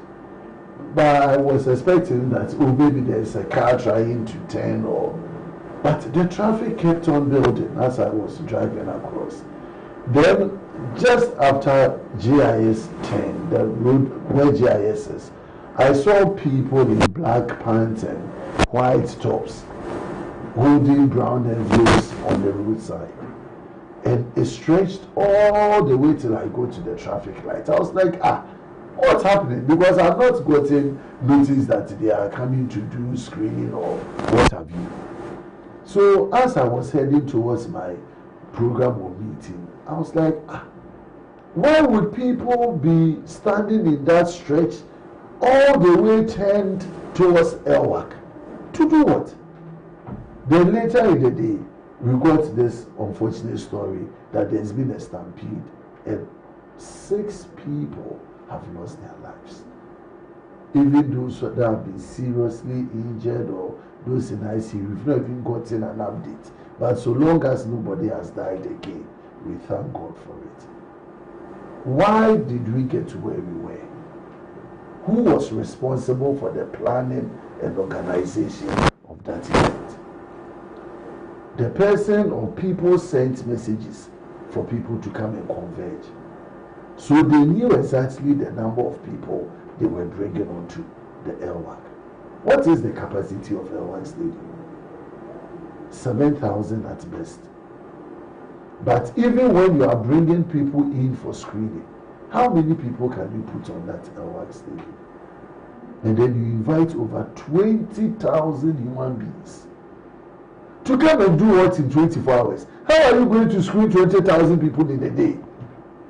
In 2025, you are doing manual verification and you are assembling over 20,000 human beings without notification that these people should come from 9 to 10, these people should come 11 to 12.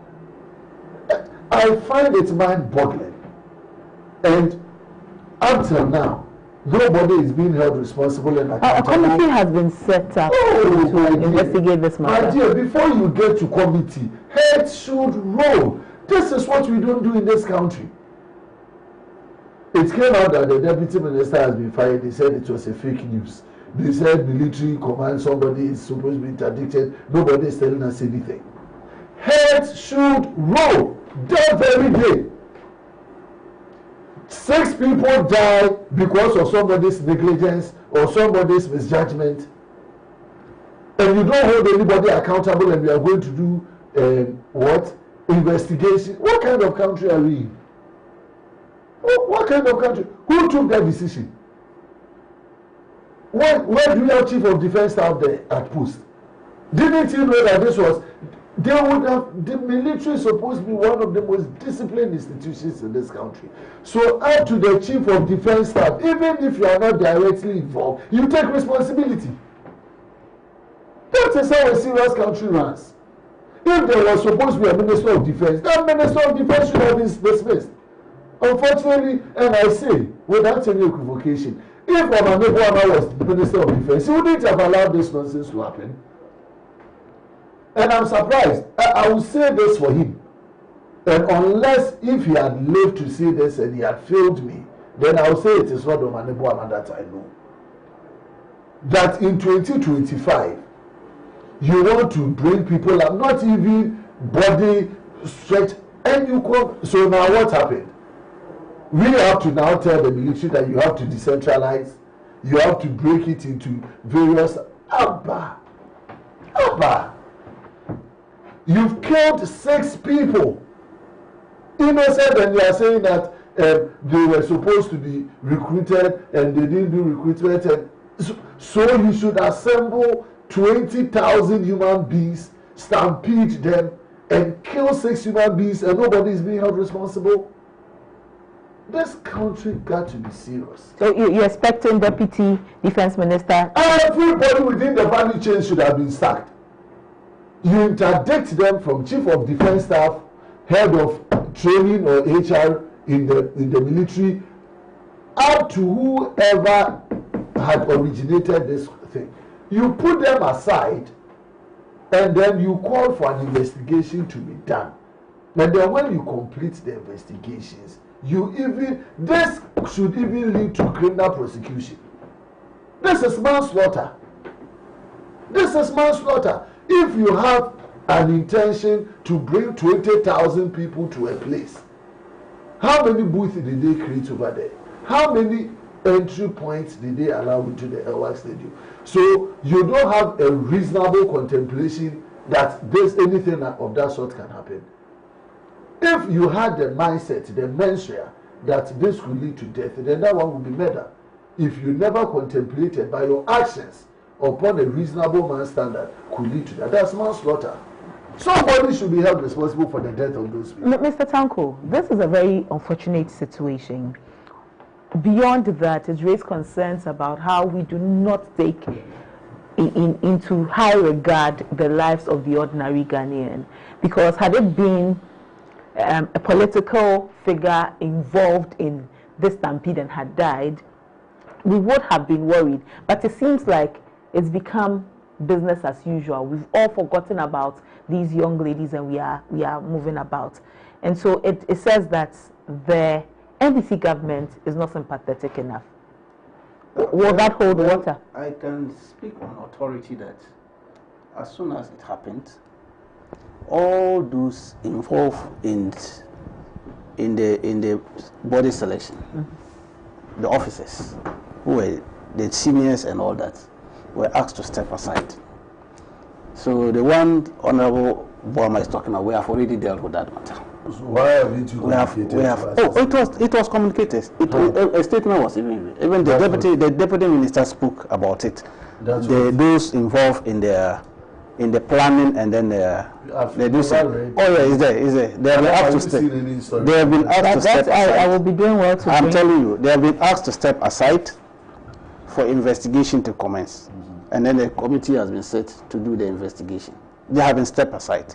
That one, and that was why the president even asked that they should suspend that process in Accra.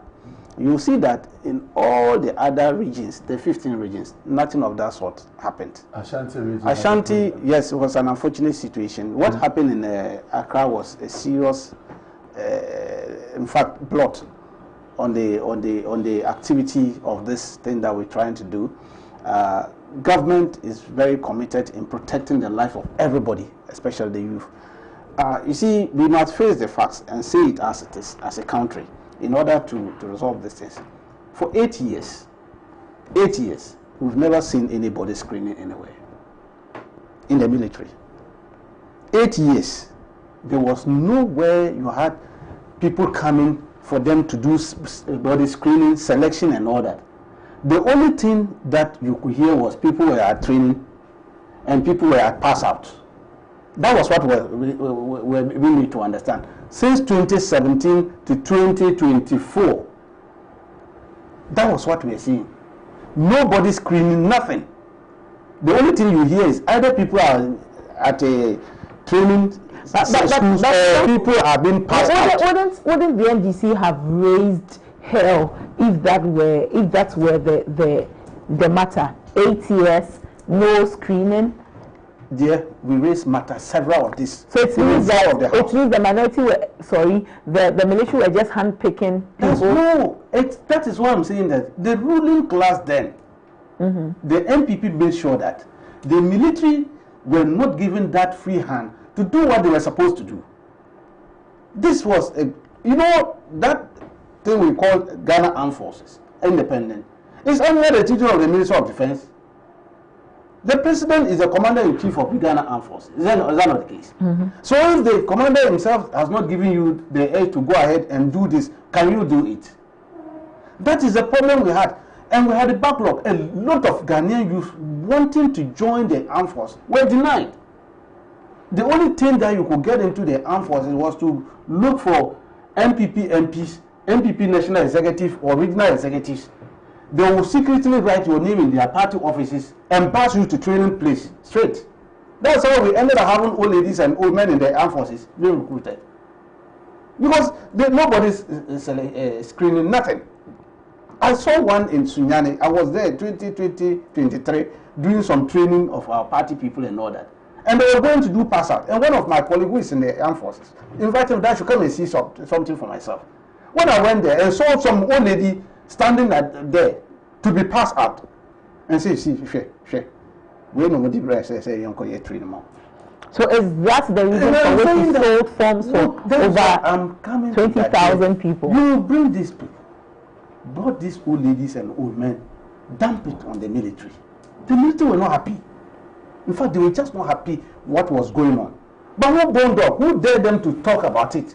When your commander-in-chief was quiet, your defense minister, everybody was quiet and allowing this thing to go on. The only punishment they gave to the government of the MPP was in 2024 election. They lost in all the barracks throughout the country. Not even one single barracks the MPP won the election. They lost. That was an indication that something was going wrong in the way they were handling the military. The military was brought onto its knees. Okay. So now we came in and we said, no, we are going back by the standard. Allow the youth the independent opportunity. Go buy your form, fill your form, avail yourself for the screening. They will look at your body contour, your body structure, and be sure that you are healthy enough, you can do the job. And then you are recruited. But the military... Now, their problem is somebody didn't get it right in Accra. Are you getting it? Somebody didn't get it right. We all admitted to that problem.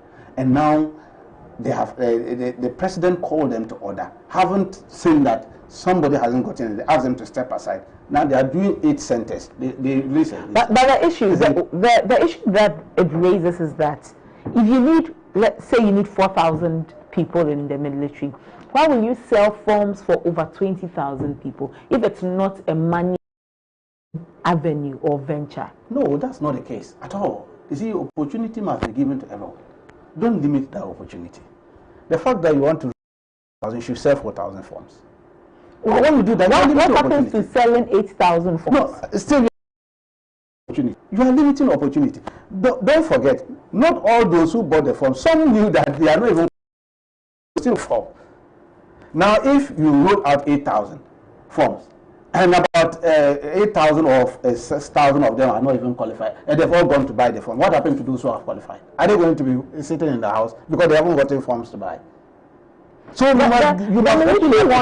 military wants certain things at the very basic, first your height. Yes. We've been able to roll out Ghana card and other other interventions that should have been able to help us to pick these persons easily.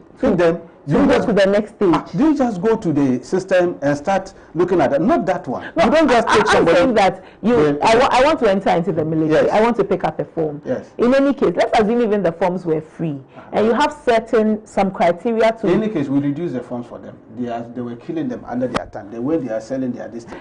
We have reduced it. Well, there's the argument that we should make the forms free because now you are collecting monies. These are unemployed youth. Unemployed youth. But I digress. We want want them to fill a certain criteria. Your Ghana card has your height and a few other things. If it's your blood pressure you want to check, you go to the right person, you go to a hospital, have the blood pressure checked and then fill it into a system. And then it removes the human interaction to a certain extent. Wouldn't that have been better? No. You see, you are talking of human physics. Are you getting it? If you rely on this data on phone and then on your card, and the person comes in there, he has all the height, but he has some cuts on the body. There are some stitches that he has some accident. They did some stitches, or the hand there was some cut. it will be captured on your Ghana card. If they are looking for those ones, yes, that's what they say body screening. Can't you ask for I nearly said a lawyer. You go to a hospital, have the hospital do that. The hospital matter is even what called the body screening. They will look at you and think that this man, with this kind of... Look, there was somebody. They passed him through this MPP. They did a very bad thing against the military. That's why they voted against them. When we came, we stopped it. They recruited some people and they were just about sending them for training when we won the election. And as soon as we were given power, January 7th, we asked that they should stay. We are coming to relook at it. When we went back, in fact, by that time, my boss was alive. Obani Buama, may he rest in perfect peace. And we went for the relook at the whole people through another screening on their body. Somebody, imagine you had an accident, there was a stitch and the hand like this. And you are asking that person to go for training. What kind of training are you going to do? So how did you pass that person to go for the training? You see, so we have to stop these people. He is not qualified at all. Okay. You cannot restrict the person. So we are going to, we are going to make sure that we give opportunity to every Ghanaian youth who is desirous of joining the military. We don't want to restrict it. We'll give them opportunity to go there, avail yourself, and that's why we remove protocol. You see, there's no protocol. Oh, if there's protocol, we won't do this. So we are taking your word. Oh, absolutely, yes, of course. It's a fact.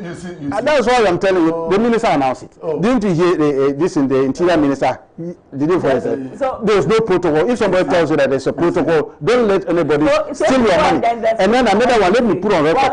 If somebody asks you to pay anything, apart from you paying your 200 Ghana cedis for your form and fill it in, if anybody asks you to pay, let us know. Bring it to our attention. In fact, my office is 24 hours. Let us know. We'll come after such a person. Okay. You are not to pay Pessoa to anybody. There's no payment whatsoever for this process. Honor, we assure you, we'll make it clean for them. Let's not sit on studio and deceive the good people of this country. We are not deceiving them. You see, the country deserves better from whatever we do as a class where we've been elected to govern. It's a service the people have put us through, that we should serve them. And we should serve them in honesty. If you sit here and tell me that these 80,000 plus people who have bought form into the military, the 4,000 that is going to be picked, they are going to use this due processes to take all of them. You know that you are speaking on truth. Okay. It is not here that we are going to talk about how you people are doing your project. The Ghanaian people already know. You have already finished your recruitment. You are using these people as conduits to satisfy your conscience, to satisfy ourselves that we will open it up. Yet you have already made that decision. You see, let's have a system where we are fair to the Ghanaian people. That this process that we are doing, it starts from here. It is. You are talking about in the past 8 years, NPP did go back to record. You see, I feel very uncomfortable when we throw these things out now. Where is that fact? In 2022, I'm just taking it like this. So that's why you have the problem. If what you see as public recruitment is gathering 20,000 people into a hole, that is not the case. That has been our traditional practice. 15, hold on. 15 went at the other regions. Because those areas, those who bought the forms were containable. You've sold almost 80,000 forms across the country. In Greater Accra alone, in excess of 20,000 forms have been paid. I'm telling you that in previous times, this same process that the military are undertaking, the same process was used. People had bought military forms online. They had been called for screening, but it didn't come through this mechanism where for populism. Oh no, they never did screening. Please. They just pick them for training school. How can you pick people and take them to training? That's what happened. That's what happened. But the people that are going to challenge today. We challenge you in Parliament to come and explain. And the minister was saying that there was some backlog. They are always pulling out from the database and sending. But I told you people. See what they were saying. But today, we challenge you in Parliament. Today, how many people have been penciled? You bought the form. By the time they finish, you have about 20,000 people having been qualified.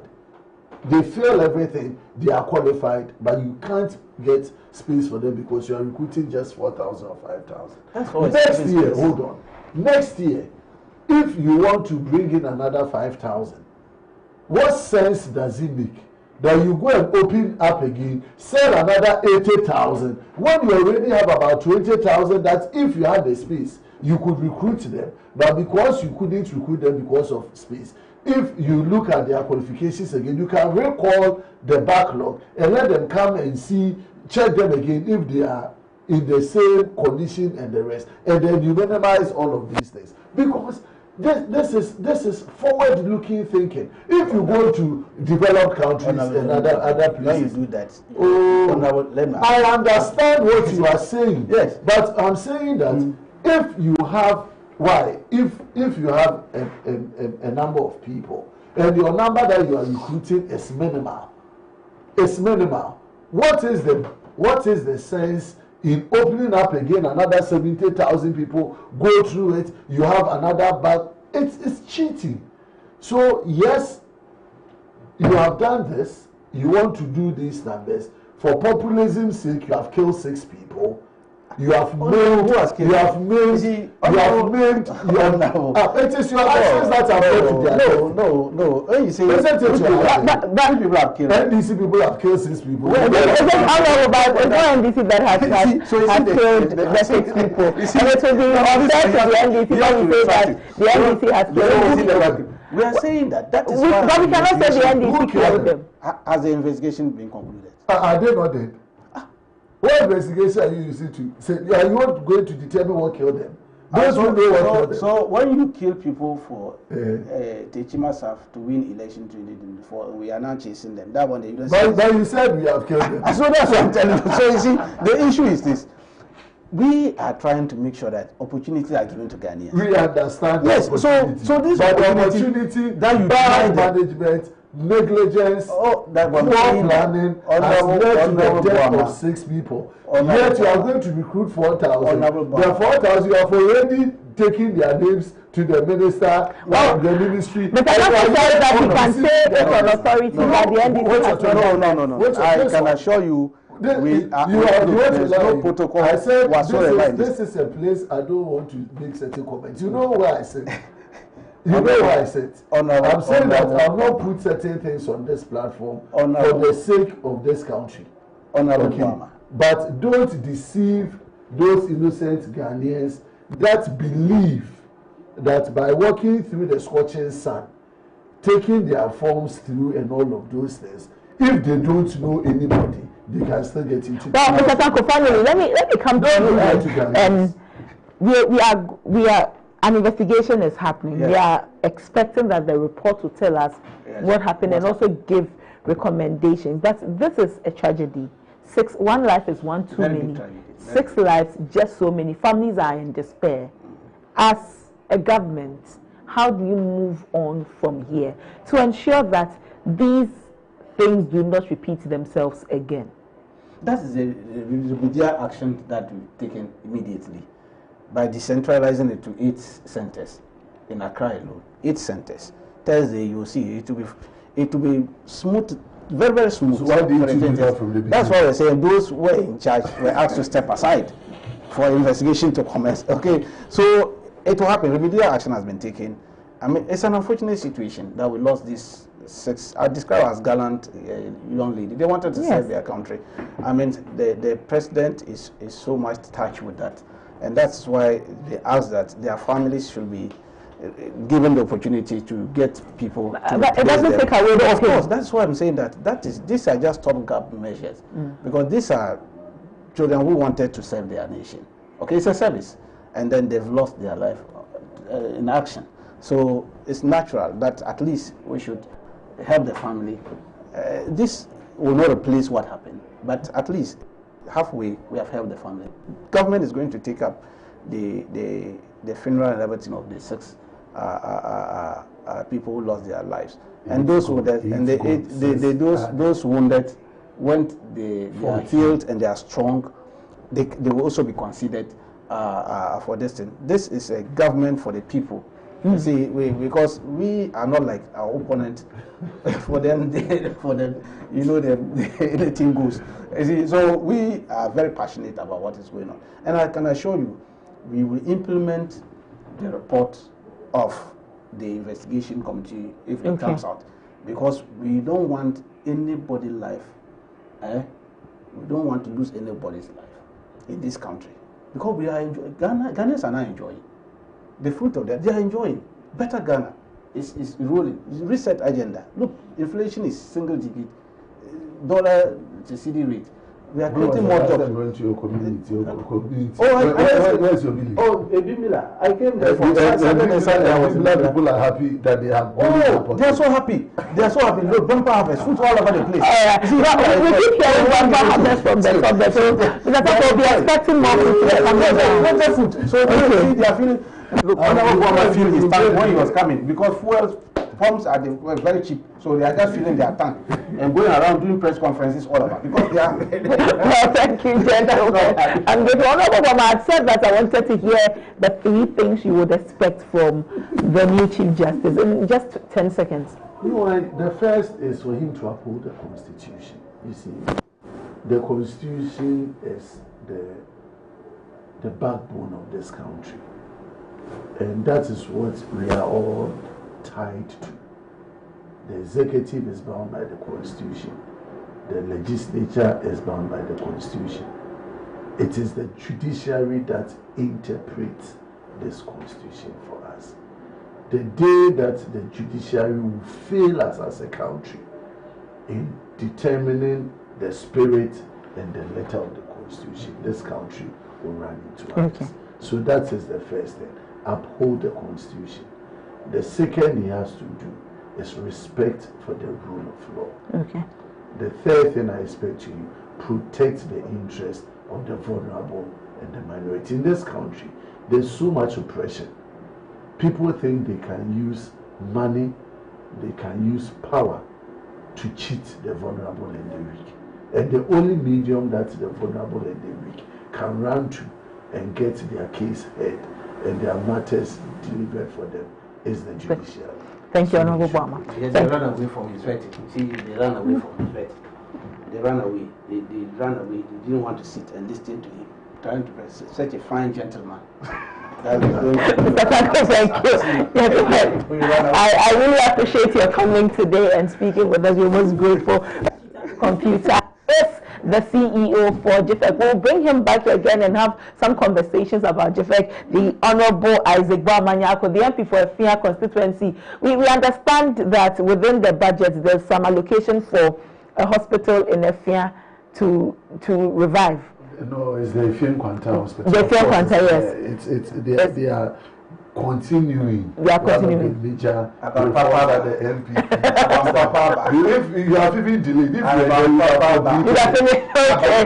We'll see how it goes. But thank you, gentlemen. We are so grateful that you came. We wish you the best of the day, viewers. That's all for our discussions this morning on ABC in the Morning. We'll be back with Ghana Speaks, where we'll open the phone lines and hear from you.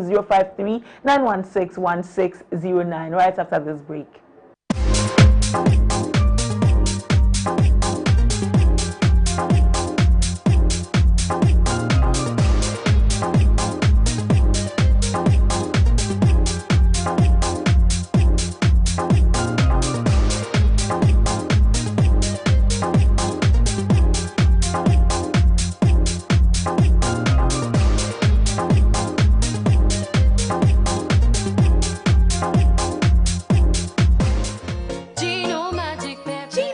Pepper and onion, a delicious tomato mix with tomato, pepper and onion. No grinding, no blending. Ya yenini na da da da. So pa mediane no abe. Come on, Gino, do your magic. And papa no kunu abe.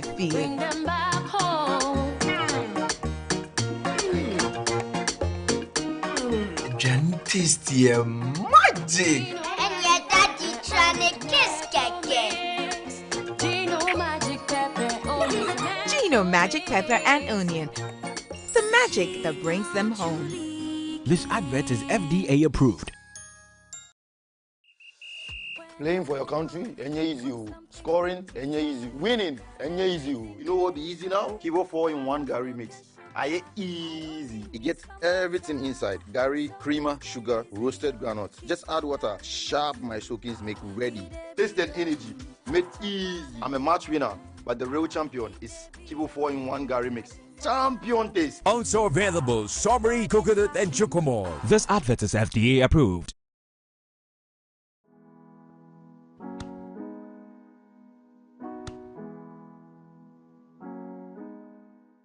My name is Benedicta Apia from Bekwai Asante, a student at the University of Ghana, and currently I'm playing for Teshi Constance.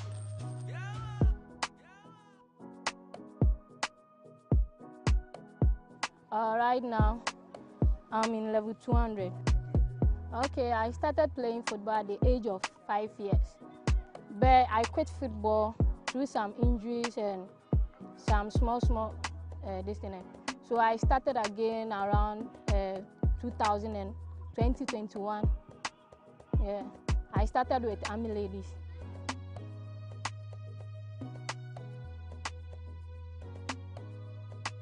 My mom used to encourage me in some ways because she was once a footballer and a volleyball player. So she always supports me in anything that I need in life to achieve my football career. Okay, football have meant a lot for me. Like, I know that through football you can help others in their destiny, like in their niche and something like that. Like Grace Asantua used to do, like to the orphanage and other people. Yeah.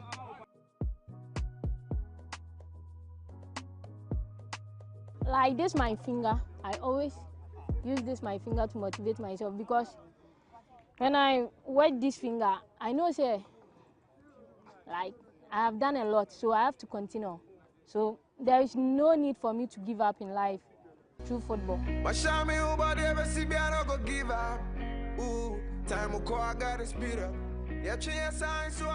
I'm a hard-working girl. Two, I like to motivate people through my experience in life. And three, well, I like to cheer up with people. It's what I'm saying. When you give her time, believe me, she'll be one of the professional goalkeepers who get in Ghana because she can go far. Yeah, I've seen her movements, positioning, how she moves, how she scoops as a lady, and most importantly, the energy. Yes, the energy. But she has to work on her jumping small and then her reflex. I think when she adds this to what she has, with what I've seen other ladies doing, she'll be ahead of them. Yeah, right now, I'm thinking of playing for the Barcelona ladies team and U20 or the Black Queens B, or even when I get a call up at the Black Queens A, I'm okay with it. Imagine a sport without rules, a game without passion, an arena without chance. What drives the champions? What fuels the rivalry? What separates the winners from the rest in the world of sports? On the show, we shall start by interrogating your Admit Health Matters with expert insight from our renowned medical professionals, providing you with actionable advice and cutting-edge knowledge to prevent injuries and optimize performance. Then we'll connect you to the talking points where we'll bring you the big names, the famous faces, and leading voices on our radar in the world of sports for a lively conversation and diverse perspective. Eugene Soti, your chief data guy on the talking point. On the African Tracker, I'll break down the performance of your favorite African players abroad, scrutinizing every detail and exploring the nuances and rules governing the game. Meet us in your area for Area Take as we plug into sports perspective and hear your thoughts on every play of the game. On Ghana Focus, we shall spotlight our domestic leagues and heroes of other sporting disciplines. I'm James Makion, your go-to expert for everything local. I'll review the fixtures From the locker room to the pitch and from the management to the fans, I've got you covered. Oh la la! Don't miss out on the double excitement. It's a fun pack, pulsating and complete wrap of everything in sports, from boxing to football, tennis, NBA and more. Sports World on ABC with Victor and the team as every Wednesday from 7 to 8 p.m. Sports World on ABC. Sports beyond borders.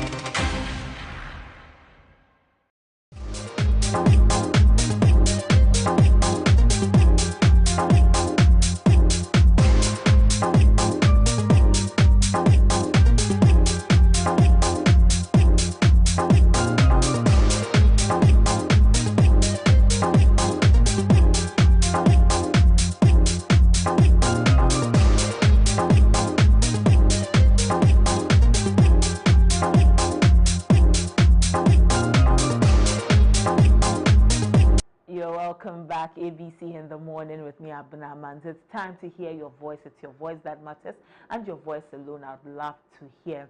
0539161609, 0539161609. Call us and share your thoughts with us on all of the conversations. You've heard how much government is making as a allocation for the health sector.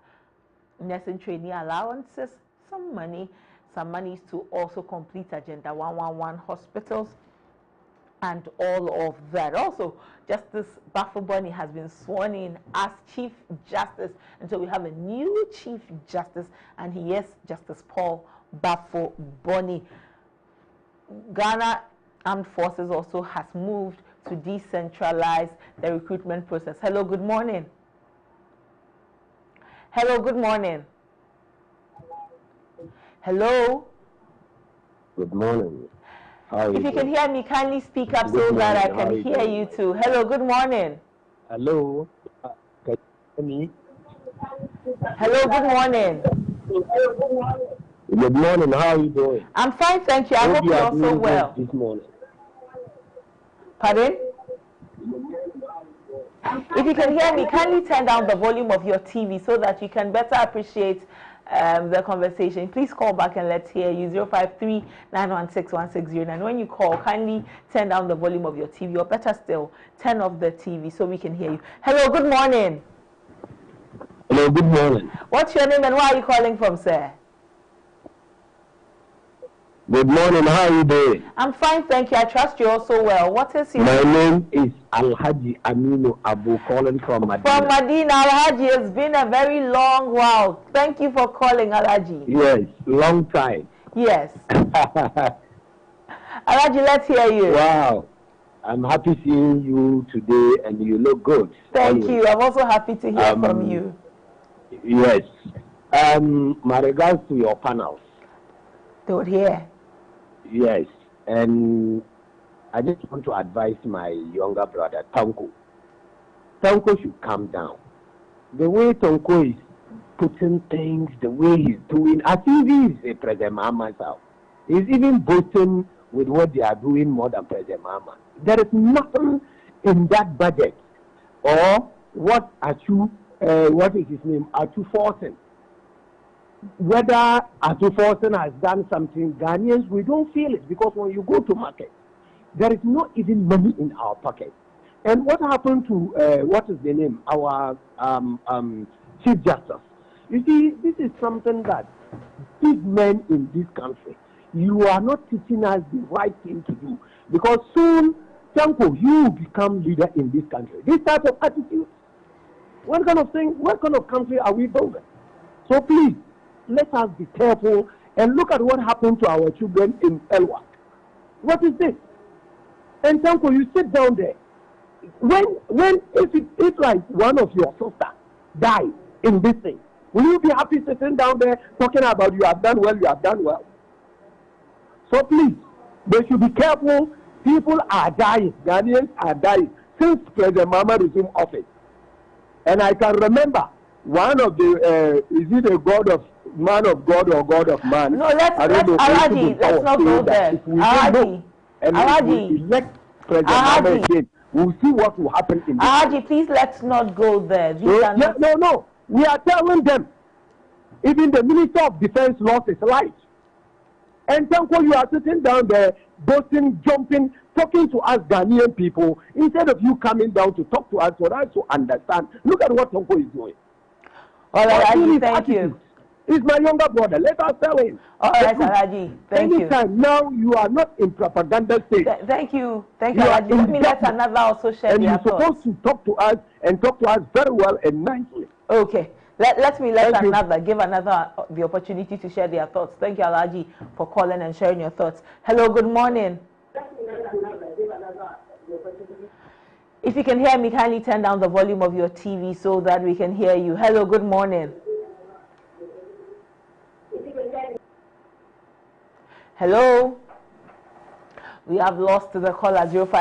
05161609 053 161609. Call us and share your thoughts with us. And when you kindly turn down the volume of your TV so that we can better appreciate all of your comments. Call us and share your thoughts with us. 053 9161609 053.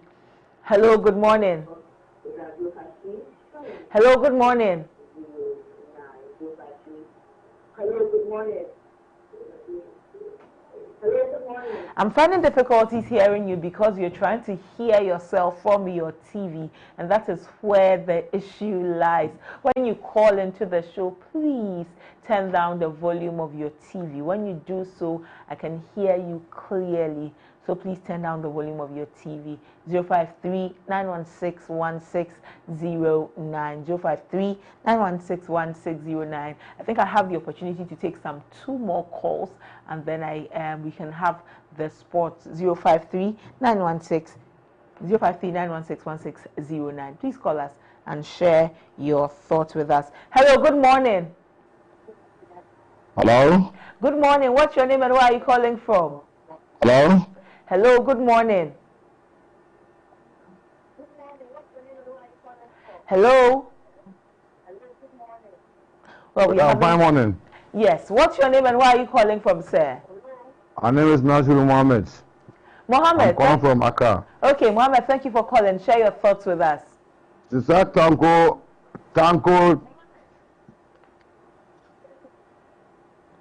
Hello. Sister Tanko is set up in Mate. The way they talk is no good. All right, Mohammed. Tanko is talking is no good. We voted for NDC. We never voted for NDC says come to do that propaganda again. Because it's come the nation, do the nation nice. But the way Tanko is talking is no good at all. Okay, Mohammed. All right, Mohammed, thank you. So Tanko say to set up there. If you don't have anything to say for Ghanaians, you set up and get up and go. Mohammed, thank you for calling and sharing your thoughts with us. 053 9161609 053 9161609. Call us and share your thoughts with us on the conversations. CJ Paul Bafoboni has been sworn in as Chief Justice. Ghana Armed Forces says that it's decentralizing the recruitment process in Accra. In the budget, the ministry, the health sector is receiving some appreciable amount of money to drive infrastructure within the health sector.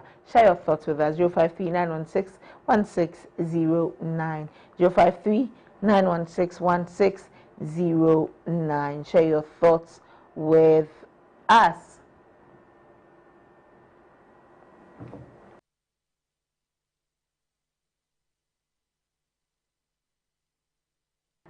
Well, so we will end the calls here. Sorry to you who called and were unable to speak with us because of the challenges we were facing. We hope that when we open the phone lines again, we can hear you. So pardon us. But when you call, anytime you call, kindly turn down the volume of your TV so that we can better appreciate you when you call. So that's all for Ghana Speaks this morning. We will take a quick break and return with the latest in the world of sports. Stay with us.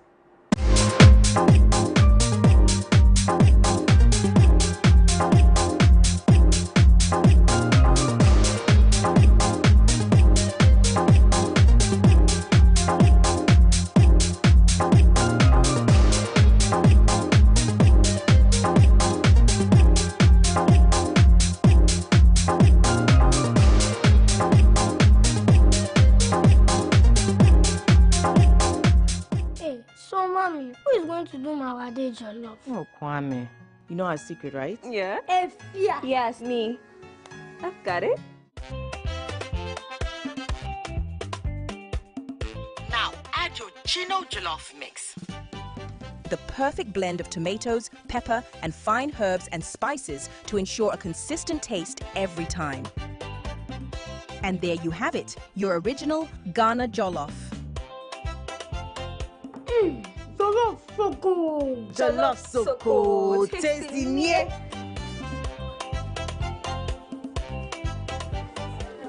What is going on here? Enjoy jollof the Ghana way. Gino jollof is made with the perfect blend of tomatoes, pepper, and fine herbs and spices to ensure a consistent taste every time. This advert is FDA approved.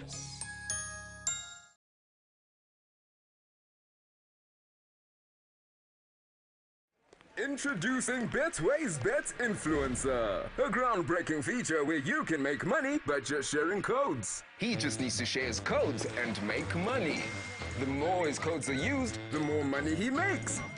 Oh yes. So, what are you waiting for? Anyone can be a bet influencer. Share your codes and make money. Bet Influencer, another world first from Betway. This advert has been approved by the Gaming Commission of Ghana. Betway, get way more. Playing for your country, easy. Scoring, easy. Winning, easy. You know what be easy now? Kivo 4-in-1 Gary mix. Easy. It gets everything inside. Gary, creamer, sugar, roasted groundnuts. Just add water. Sharp my soakings make ready. Taste and energy. Made easy. I'm a match winner, but the real champion is Kivo 4-in-1 Gary mix. Champion taste. Also available strawberry, coconut, and chocomore. This advert is FDA approved.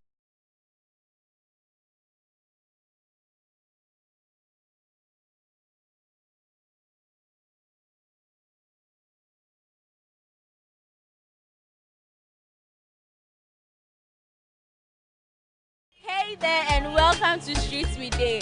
On this episode, we are at Circle going to ask people a few questions about the new products of Gino. Stay tuned and follow me. Pacho, your friend say?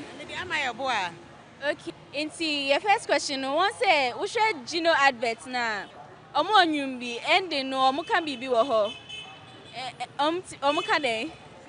No, my Chris, hi, and I know. 3 sentences, 3 words. Wait till I catch me. Gino, bibi. Wait till I catch me. Oh, nothing you wanna. But I want to mean Gino.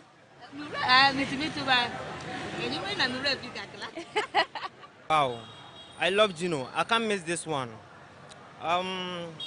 Is Gino pepper and onion? Yes, that's correct. So here's your gifts for it. Wow, thank you. Hey, Gino. Gino. Tomatoes paste. And yeah, the onion, na pepper wom, bibia wom. What the bought your love for no Hey, Gino, we bought your love. Gino. Perfume rice. I perfume rice. Different ones, Swaba. Aye. But we here tomato paste near there, Gino. As for that, the oh. Rice, no papa ne,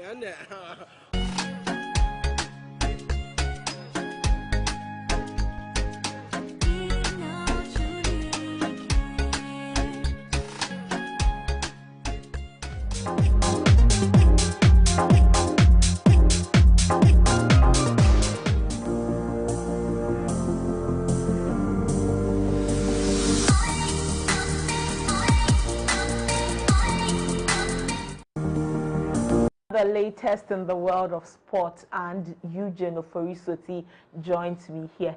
Eugene, what do you have for us? How are you doing? I seem to be in high spirits. A lot to talk about in world of sports. First, Black Stars are playing later in in an hour's time in South Korea. But before then, also sad news.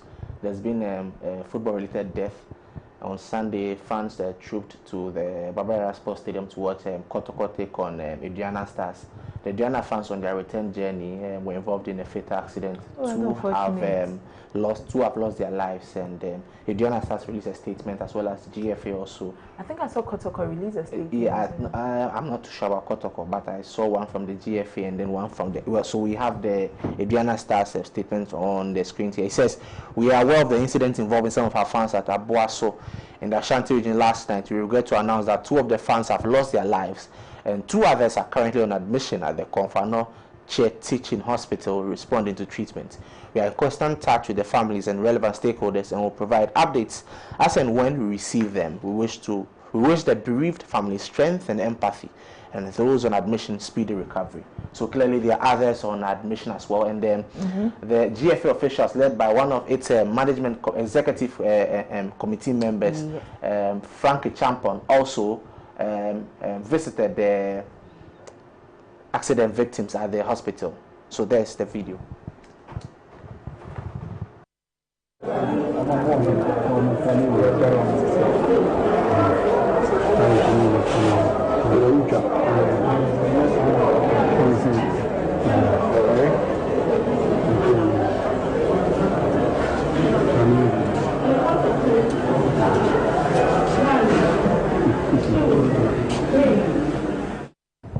So there in the video you saw one of the executive council members for the Ghana Football Association, Frankie Champon, commiserating with the bereaved families and also speaking to the victims of the accident as well. Then you spoke about Kotoko's statement. I've just seen it here.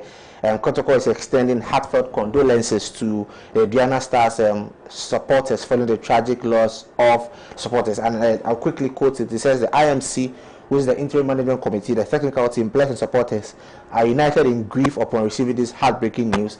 It says the beautiful game of football is meant to build bridges and foster camaraderie, and to have such a tragedy occur following a sporting contest is a painful blow to the entire football community. Indeed, it is. It is very, because you go to support your club and upon return, and especially at a time where attendance at the Ghana Premier League games is not encouraging. A few people dedicate their lives to support the team, and such things happen. This could derail the quest to improve the numbers at the stadium, and we could see a lot more decrease in the numbers, and we are not yet sure of what happened, but as and when any details are unraveled, we would get back to you on that. Then it's Black Stars duties. In about an hour's time, the Black Stars take on South Korea. Remember, they lost their first game to Japan by 2-0 on Friday.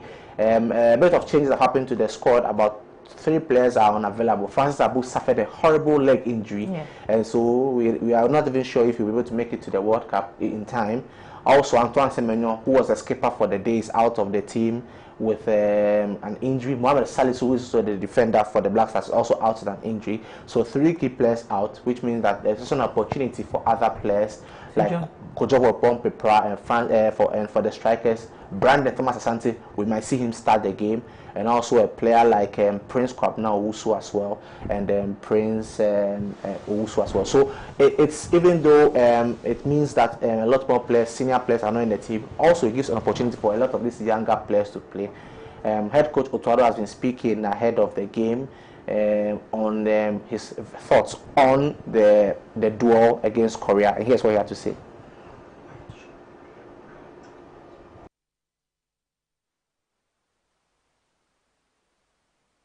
Yeah, so first of all, I'm happy to like we said, we had a difficult match against Japan, and surely I think and hope that we learned out of it. We knew that they were going to press us, and we expect the same for Korea to do that.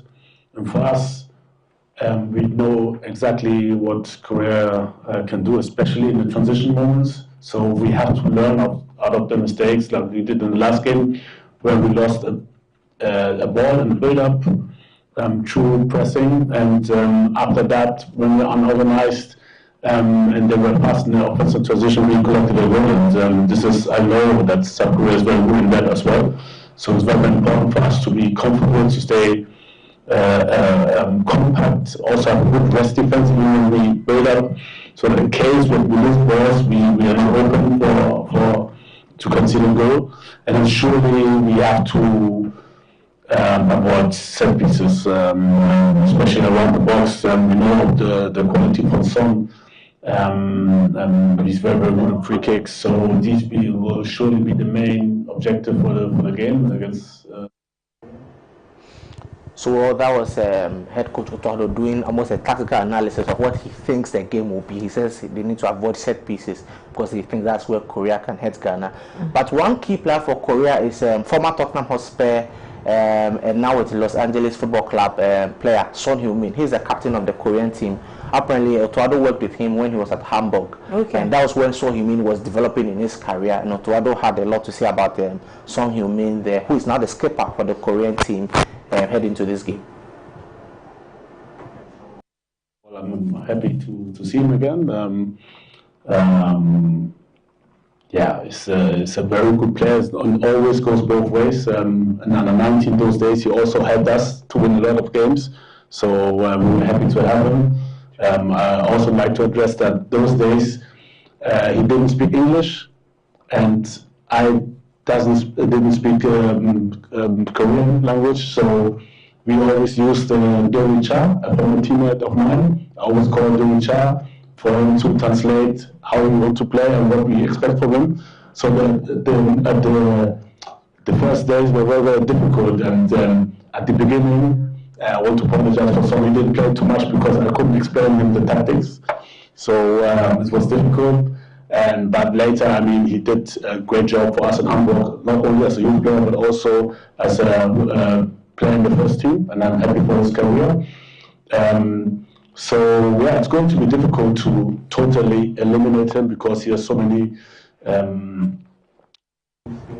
So that was Otoado speaking on Son Heung-min, which means that's a long time, and then it means he has really improved in terms of his trajectory from Hamburg. He ended up at Bayer Leverkusen, and also before going to Tottenham Hotspur, where he stayed for almost 10 years. And he's now moved to Los Angeles Football Club as well. But also remember that Ghana has a new ambassador to Korea, Kojo Choi, and yeah, he spoke to the players also there. He tried to motivate them. So here is him. He tried to look Ghanaian, feel Ghanaian, give a few Ghanaian. But he is Ghanaian. Well, yeah, he's not Ghanaian. He wouldn't be ambassador to Korea. So he gave us a feel of the Ghanaian energy, motivated the players. As Ghana's ambassador to Korea, and that is me. Oh, Cochito. Cochito. I remember when I was schooling at SOS college. Yes, I remember you playing for Ghana. I remember I think we qualified to second round. Is it 2006? I remember, Coach Otoado. Thank you very much for your service. So that was Ambassador Kojo Choi there, Cochito. That's a true Ghanaian thing. Yeah. And also, it is very likely that Kamaluddin Sulemana will be the skipper for today. He's also been speaking ahead of the game. His thoughts on what the challenge lies ahead for us and what we could do. You've already played. It's a different team that we played them a few years ago, and I know they also have different players.